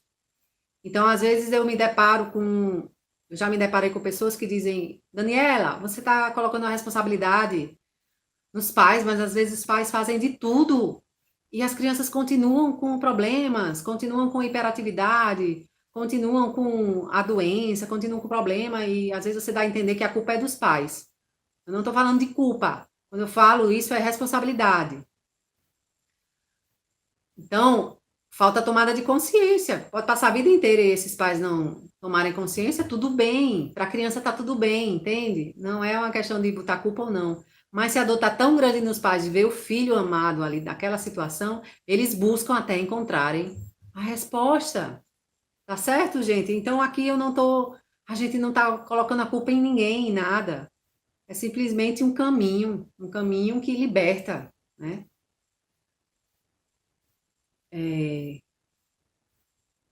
Pode falar pelas crianças. Somente o pai e a mãe. Só quem pode constelar pelas crianças são seus pais, sim. O pai e a mãe. Mulher, você está muito em ressonância, Júlia, porque a pergunta da pessoa aqui, da aluna, que não foi você, igual a pergunta que você acabou de fazer aqui no texto.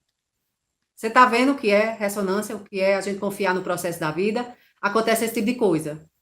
Então, quem pode falar pelas crianças? Os pais. Não é a criança que vai lá. De novo, se o pai e a mãe diz que o problema é da criança e manda a criança para fazer uma constelação, eles estão o quê? Reafirmando de que eles não têm nada a ver com aquilo. Eles estão se desvinculando ali da criança. Não, essa criança é problemática. Eu sou perfeito, sou maravilhoso. Entendem isso? Então, eles vão olhar ali com a criança. E às vezes não precisa a criança ir também. Eu estou até convidando para as crianças irem também para os grupos, porque as crianças elas têm uma forma muito maravilhosa. Como elas são espontâneas, às vezes elas começam a girar para o lado esquerdo. A gente está no meio de um grupo de constelação e a criança levanta e começa a girar para o lado esquerdo. E em alguns grupos eu já falei, né, que quando a gente gira para o lado esquerdo, a gente está liberando o quê? Os pensamentos, a mente. Isso é cultural, né? Os indianos fazem isso há mais de 5.000 anos. É uma tradição antiga deles. Então, se eles estão com a mente muito cheia e eles não estão conseguindo ouvir a voz interior, eles começam a girar para o lado esquerdo. O budismo tibetano atualmente é que faz muito isso. E eles giram, até tem um material que eles usam, eles ficam girando para ir liberando a informação que não serve mais, né? Para ir limpando. Então, gira para o lado esquerdo.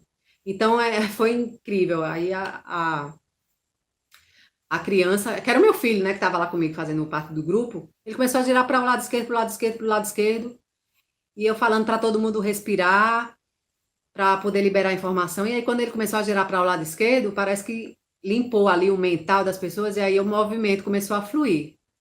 Quando gira para o lado direito, a gente gira para o lado direito para fixar uma nova informação, uma informação benéfica. E como é que a gente sabe se a informação é benéfica para a gente? É boa? É quando a gente está se sentindo bem, quando a gente está se sentindo alegre, quando a gente está se sentindo em paz, quando a gente está se sentindo aquela serenidade, aquela tranquilidade, a gente gira para o lado direito para reforçar isso e para imprimir nas nossas células essas sensações. E aí vai reforçando cada vez mais isso. Então, vem pensamento, crítica, julgamento, reclamação dentro da nossa cabeça, gira para o lado esquerdo. Tchu, tchu, tchu, tchu, tchu. Chegou algum momento do nosso dia, da nossa vida, veio serenidade, tranquilidade, paz, aí a gente gira para o lado direito para fixar isso cada vez mais nas nossas células. Certo, gente? Então, geralmente, às vezes, depois que acabar uma constelação e a gente teve um acesso a algo essencial, pode girar para o lado direito para reforçar aquilo e para aquela informação impregnar o nosso corpo, porque é tudo sutil, né? A gente não está vendo aqui, porque a gente está cheio de venda, mas o nosso corpo é o nosso maior instrumento nessa tomada de consciência se a gente quer deixar o ego um pouco de lado, porque o raciocínio, ele retarda a gente. Mas se a gente simplesmente faz esses exercícios, a gente compreende muito mais rápido. Essa aluna aqui pediu exemplos de movimentos para incluir familiares ou pessoas da família que foram excluídas e não desconfiamos que essas pessoas existem por causa de raiva ou frustração que sentimos em nós ao vermos o outro em nossa presença. Sempre que a gente sente alguma raiva ou frustração em relação a outra pessoa, mesmo que ela não seja do nosso sistema familiar, mesmo que ela não seja da nossa família, é sempre um convite para a gente tirar esse véu, tirar esse filtro e perceber quem ela está querendo mostrar. Então, exemplos de movimentos. Eu vejo você, né? E para isso a gente pode fazer um exercício bem rápido aqui agora, só para a gente ter uma percepçãozinha de como é. A gente pode lembrar de algum momento que a gente teve raiva de alguém, né? Ou que a gente se sentiu frustrado com alguém. E lembrando desse momento, a gente fecha os olhos e permite que venha a nossa imagem mental, essa pessoa à nossa frente. E a gente olha nos olhos dela. E talvez essa pessoa, nessa nossa imagem mental, ela se transforme em outra pessoa que talvez a gente nem conheça. Na verdade, é ela que está por trás disso, ela que está chamando a gente para ser vista.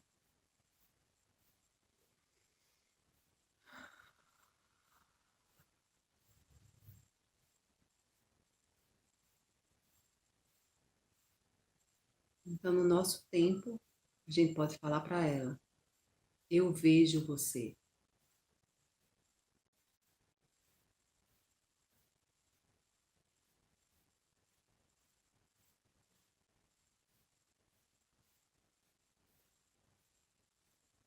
E a gente percebe como fica aquela raiva, aquela frustração, a partir do olhar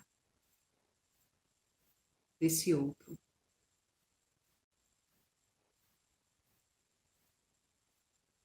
Eu vejo você.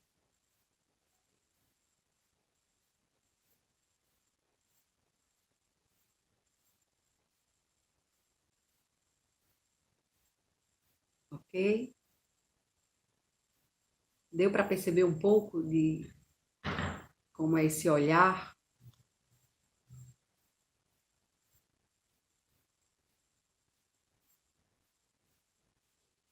E outro movimento, sempre o movimento vai surgir dentro da gente.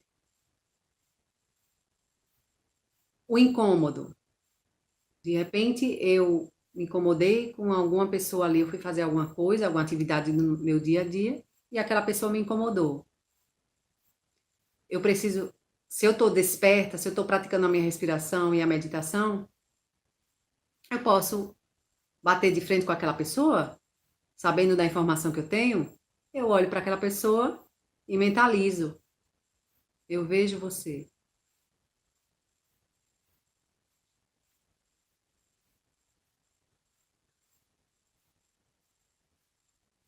Esses são movimentos que a gente pode fazer no nosso dia a dia, sem contraindicação. E a cada vez que a gente ir olhando para isso, mais a gente vai tirando essas camadas que a gente tem envolvendo a gente, que está atrasando o nosso despertar de consciência, né, no nosso processo da vida.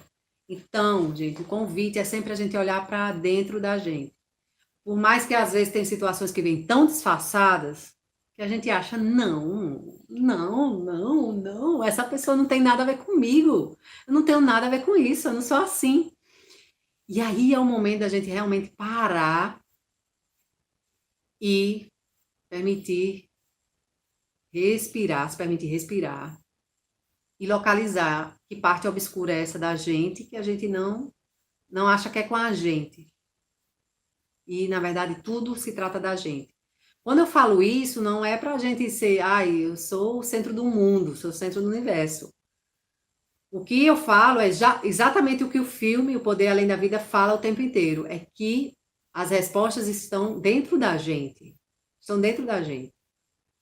E aí, quando a gente se permite olhar essas respostas dentro da gente, a gente tem passadas firmes na nossa vida. E podem vir pessoas de todos os lados, pessoas que de repente a gente ama muito e tem grande consideração e respeito, e essas pessoas olham pra gente e dizem, não, isso que você tá fazendo é loucura, não faz isso, e tal, e você é isso, e você é aquilo. Só que você, como tá tão limpo lá, os filtros já, você já conseguiu derrubar seu ego, como ele fez lá no filme, e você tá na certeza, e essas pessoas lhe fortalecem em vez de enfraquecerem.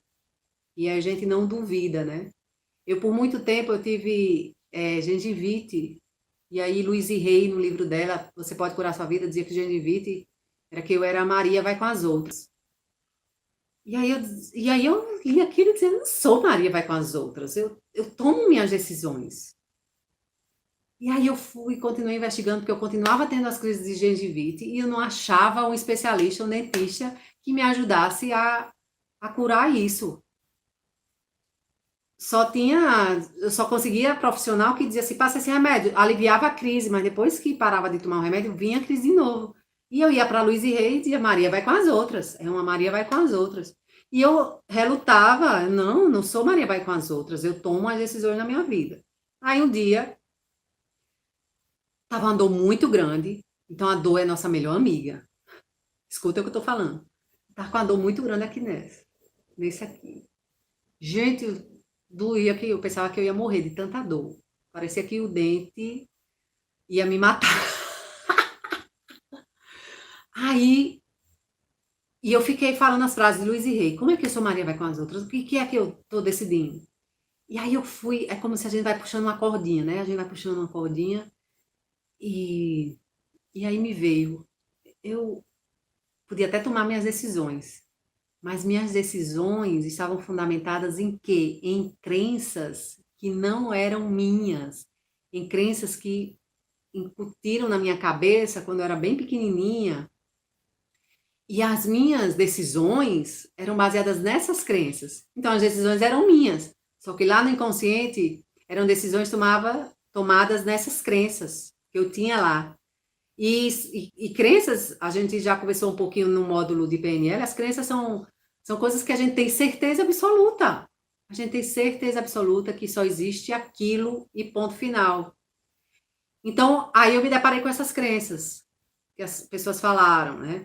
Principalmente, eu acho que eu aprendi muita coisa na escola, né? Na escola. Só que aí eu acho que a escola fortalecia muito realmente o que minha mãe e meu pai me transmitiam. E aí eu disse, eita. Aí eu comecei a fazer a transformação dessas crenças e repetindo as frases de Luiz e Rei, porque as frases positivas, elas vão abrindo a nossa consciência, né, pra gente ter essas respostas. E aí finalmente eu encontrei um dentista abençoado que ele disse, você tem que fazer isso, isso e isso. Aí eu, é? E por que ninguém nunca me disse isso? Aí ele disse, eu não sei. Só que na hora que eu percebi isso, eu nunca encontrei um especialista que resolvesse essa questão, por quê? Porque eu ainda estava na inconsciência de que essas crenças é que estavam me conduzindo nessas decisões. E por que eu estou contando isso? Porque às vezes a gente tem certeza que a gente já trabalhou algum ponto da nossa vida, que a gente está acordado, de que essa dor, de que de repente está ainda na vida de vocês, que aparece de vez em quando, é dor de diversas formas, né? Porque o corpo é criativo demais e o corpo sempre tem espaço para mais uma dor, né, gente? Que a gente acha que a gente tomou consciência, a gente sabe que a dor é por causa disso, só que a gente acha que resolveu. E enquanto ela está aí, significa que a gente não resolveu. Quando eu digo resolveu, a gente não olhou para ela diretamente. A partir do momento que eu olhei diretamente para essas crenças, que elas estavam, era a fundação de todas as minhas decisões, eu percebi que eu realmente estava sendo Maria vai com as outras. E aí eu consegui fazer essa transformação, né? Ela disse, ai Maria, você está aí, pois agora eu sou Daniela. E aí é um processo bem forte, né, da gente se afirmar e tirar esses filtros, essas lentes. Aí outra pessoa aqui pediu para explicar um pouco sobre a raiva. A raiva do outro é também um indício de membro excluído do nosso sistema familiar. A raiva, como tem se mostrado, é um escudo para não sentir o amor. Porque desde que existe a relação homem e mulher, que todas as guerras, todas as batalhas, todas as lutas que a gente vê por aí, de repente eu estou até generalizando, mas todas essas lutas é a luta homem e mulher. De repente a luta inicial, homem e mulher, que dos primórdios que a gente conhece, de repente veio antes, ainda teve outras, mas mais popular assim no inconsciente coletivo, a briga de Adão e Eva, né? Eles já brigaram ali porque quem comeu a maçã e um começou a culpar o outro, e essa guerra entre homem e mulher persiste. Seja por fundamento religioso. O que é a guerra por fundamento religioso? Tem o que ali por trás do fundamento religioso? Uma mulher, né? Uma mãe. Então as pessoas estão sempre lutando em nome da mãe, embora falem que sejam programadas que é em nome de Deus, mas em nome de proteger a mãe, da mãe ter dignidade. E outro fator, outro aspecto aqui, a gente fala fragmentos, alguns aspectos, para a gente ter noção de que a informação é tão profunda que o que eu falo aqui é um pouquinho, só para a gente ter noção de quanto realmente não precisamos nos aprofundar em informação para que permita o movimento acontecer. Mas a raiva é essa informação, é esse escudo que as pessoas colocam, principalmente as mulheres sentem muita raiva, e muitas vezes os homens é que vão para a frente de batalha, os homens é que vão lutar, e os homens não têm essa raiva intrínseca, eles são movidos pela raiva da mulher que está por trás dele lá, comandando. E eles vão ali com a coragem, né? E com a força deles para guerrear em nome dessas mulheres que eles estão por trás. E por que as mulheres, de repente, repelem os homens e não atraem mais eles para elas? Vivem nessa guerra com os homens. Porque os homens são lutadores, são guerreiros, e em algum momento da história eles tiveram que ir embora. E eles estão sempre precisando ir embora por causa de quê? Da sobrevivência da família. E a mulher, com essa raiva, ela foi ficando com essa raiva, criando esse escudo de raiva, para se proteger, para não sentir esse amor tão profundo, porque homem e mulher é essa atração. E isso é um aspecto, é uma nuance de tudo que pode ser, tá, gente? Só para a gente ter uma ideia, uma noção. Eu quero reafirmar isso, porque às vezes pode ser chegar num lugar, ver um homem e uma mulher, papapuf, é isso que a Daniela falou. É uma nuance, né? Para a gente ter noção de como é complexo tudo o que acontece com o ser humano. Então, essa raiva maior, e eu estou falando dessa porque recentemente a gente fez um grupo e tinha essa raiva incutida na mulher. E a raiva é justamente de não poder amar plenamente. Porque já que o homem foi embora, ela não pôde amar esse homem plenamente. Incondicionalmente, né? Aliás, tem uma condição, né? Condição de que ele esteja presente. No caso de Adão e Eva, a condição era de que ela não tivesse comido a maçã, sei lá, hipótese. Mas é sempre bom a gente ver esse macrocosmo para entender aquele microcosmo que está acontecendo ali naquela família. E tem algo muito maior por trás. que já vem há muito tempo e que a gente nem tem noção, não tem nem ideia da história inteira do mundo. Então, como é que a gente pode dissolver essa raiva? Como a gente pode colocar para fora essa raiva? Através do olhar no outro. Através do olhar no outro. Se alguém vem agredir a gente olha no olhar dessa pessoa. E uma prima minha, esse final de semana, ela falou assim: ai, quando eu tô falando com meu namorado, quando eu tô brigando com meu namorado, eu não consigo nem olhar pra cara dele. Aí eu disse: exatamente. Porque olhando, não tem como ficar com raiva, com ódio. Que o olhar conecta um ser humano ao outro. Com esse olhar, a gente percebe que o outro erra e acerta, como todo ser humano. Por isso que quando as pessoas ficam com raiva da outra, não querem ver nunca mais, corta totalmente. Porque ela sabe que se olhar, ela vai sentir o amor por aquele outro ser humano. Ela vai se conectar com ele novamente.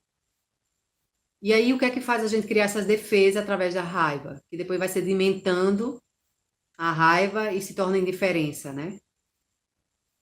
É o ego. O ego coloca a peça, olha, o amor tem que ser assim, assim, assado. O amor, a pessoa tem que ser exclusiva de você. O amor é o tempo todo pregado com você. Essa pessoa não pode ser livre. O amor é prisão. E aí o ego vai colocando essas informações pra gente e a gente não vai aproveitando, não vai amando. A gente vai se desconectando uns dos outros. Faz sentido isso que eu tô falando para vocês? De repente vocês têm alguma outra visão. E aí outra pergunta, outro questionamento aqui de outra aluna foi sobre o perdão, né? Como é essa questão do perdão? Gente, a gente vai para 2 horas já de aula, meu Deus.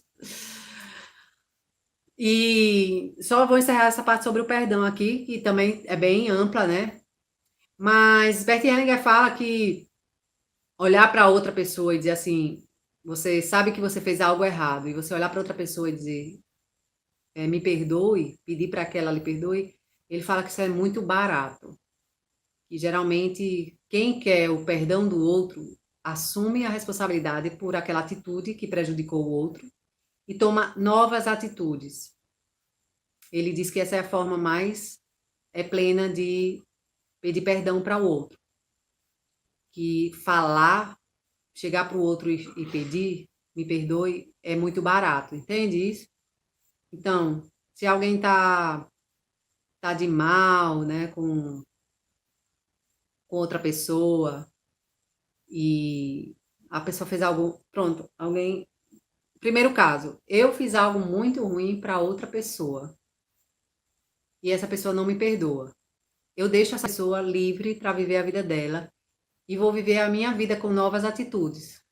Se eu errei naquele aspecto, o que é que eu vou fazer? Eu vou transformar isso na minha vida e fazer de forma diferente, de forma que não machuque outras pessoas. Essa atitude liberta e aí se tem o perdão. E quando eu fiz algo de errado com aquela pessoa e ela não me perdoa, mas eu quero o perdão dela, eu tomo a nova atitude, eu reparo o meu erro com aquela pessoa, não. Eu tomo novas atitudes diante da vida sem esperar o perdão daquela outra pessoa. E aí a gente percebe que aquilo aconteceu, para que a gente tivesse essa reconexão com o outro, entendeu?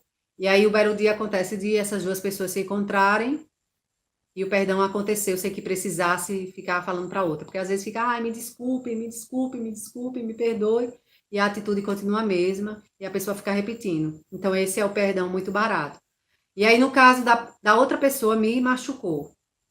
A outra pessoa me fez mal. Eu continuo, como é que é a minha atitude espiritual? Eu continuo deixando ela com a responsabilidade dela, com a culpa dela, né? Nos relacionamentos homem e mulher, às vezes a mulher aborta sem consultar o pai da criança e depois ela quer o perdão do homem. No caso, o homem, não, entende? O homem permite que essa mulher carregue a responsabilidade dela por ter tirado a vida do filho e sem comunicar a ele. Então, a outra pessoa... Peraí, eu falei agora o exemplo de... Eu quero o perdão da outra pessoa porque eu machuquei a outra pessoa, mas no caso a outra pessoa me machucou. No caso, a mulher fez o aborto da criança e a pessoa fez a coisa errada e eu fui machucada. Como fazer isso? É liberar essa pessoa. Não precisa fazer com que ela sofra mais, sabe? Não precisa castigar, sabe? Porque quando é que a gente consegue fazer isso? A gente consegue fazer isso quando a gente tem consciência de que no universo tudo tem compensação. O universo, a grande alma, está sempre buscando a compensação. Mas não precisa ser eu diretamente que vou repor isso que ela fez, isso que essa pessoa fez de errado. Eu sigo a minha vida, sem precisar dar o perdão para ela. Entende isso, gente? Então, por isso que nas frases, geralmente a gente usa sinto muito. Muitas vezes a gente se depara, a pessoa fala, ai, me perdoe. E aí, não, eu sinto muito. Que quando fala para o outro, poxa, eu sinto muito. Sim, eu sinto muito. E quando a gente sente muito, quando a gente percebe que o que a gente fez foi realmente muito ruim, muito errado. Que a gente está sentindo muito aquilo. O me perdoe é como se fosse assim, vamos botar panos quentes em cima disso que eu fiz? E me perdoe? Percebem a diferença? Percebem que tem essa diferença quando eu peço perdão? Então, se a gente realmente quer pedir perdão, a gente reconhece que a gente fez algo de errado, a gente não fala para o outro, a gente toma novas atitudes. E a partir desse momento que a gente toma novas atitudes, o outro vai perceber. E mesmo assim, a gente não toma essas novas atitudes para o outro, né? Para a gente receber o perdão do outro. A gente toma as nossas atitudes para a gente seguir na nossa vida com mais leveza. E aí, realmente, geralmente o universo, que é generoso, manda um presente pra gente e essa pessoa vem, fala com a gente e ela perdoou a gente, tá? Então é muito mais importante a gente perceber essa energia que o perdão proporciona e a gente só percebe essa energia quando a gente não tá falando muito, não tá contando muito essa história muitas vezes. A gente tá ocupando nosso tempo, nossa vida em estar tomando novas atitudes. E com isso acabam as perguntas e acaba o nosso resumo aqui, nossa análise sobre o filme Poder Além da Vida. E vocês têm alguma pergunta? Vocês que estão aqui online. E aí a gente encerra com um pequeno exercício aqui do livro de Bert Hellinger. Ok? Vamos fazer o exercício? Pra gente dormir bem. O fim da vingança. Então vamos fechar os olhos.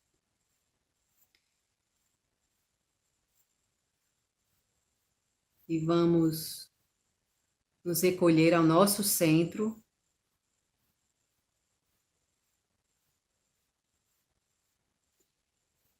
E deixemos o nosso corpo indo até o reino dos mortos. E vamos olhar para os mortos de nossa família. Vamos olhar por cima deles, para os milhões que morreram, assassinados, desonrados ou mortos de fome. Ali estão todos mortos. Ao lado deles estão mortos os assassinos que os mataram, desonraram ou deixaram morrer de fome. Ali estão mortos também os mortos da guerra. São tantos, tão numerosos. Os soldados mortos e os mortos da população civil. Os muitos que foram assassinados, que foram condenados a morrer de fome que foram desonrados, todos mortos. Também estão ali os inimigos que os mataram, os soldados de ambos os lados, todos mortos, todos iguais. Nenhum melhor, nenhum pior, todos mortos. Um imenso exército de mortos.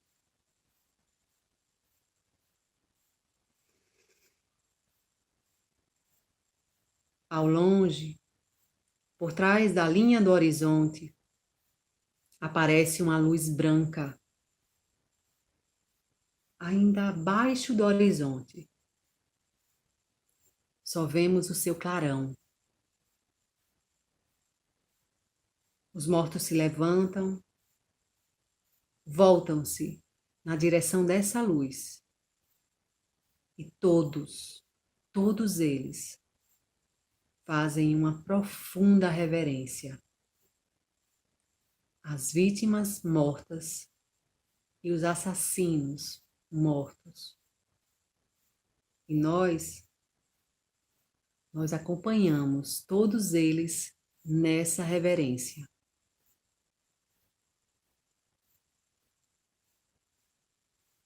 Todos se inclinam devotamente diante dessa luz que permanece meio oculta.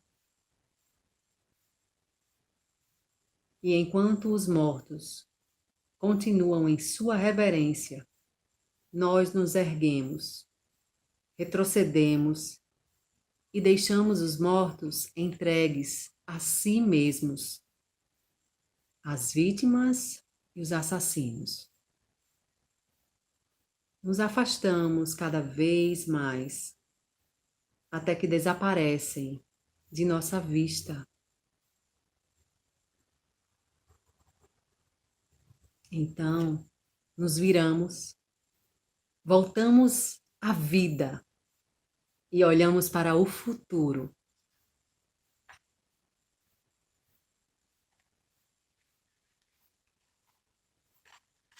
Então, cessa toda a vingança.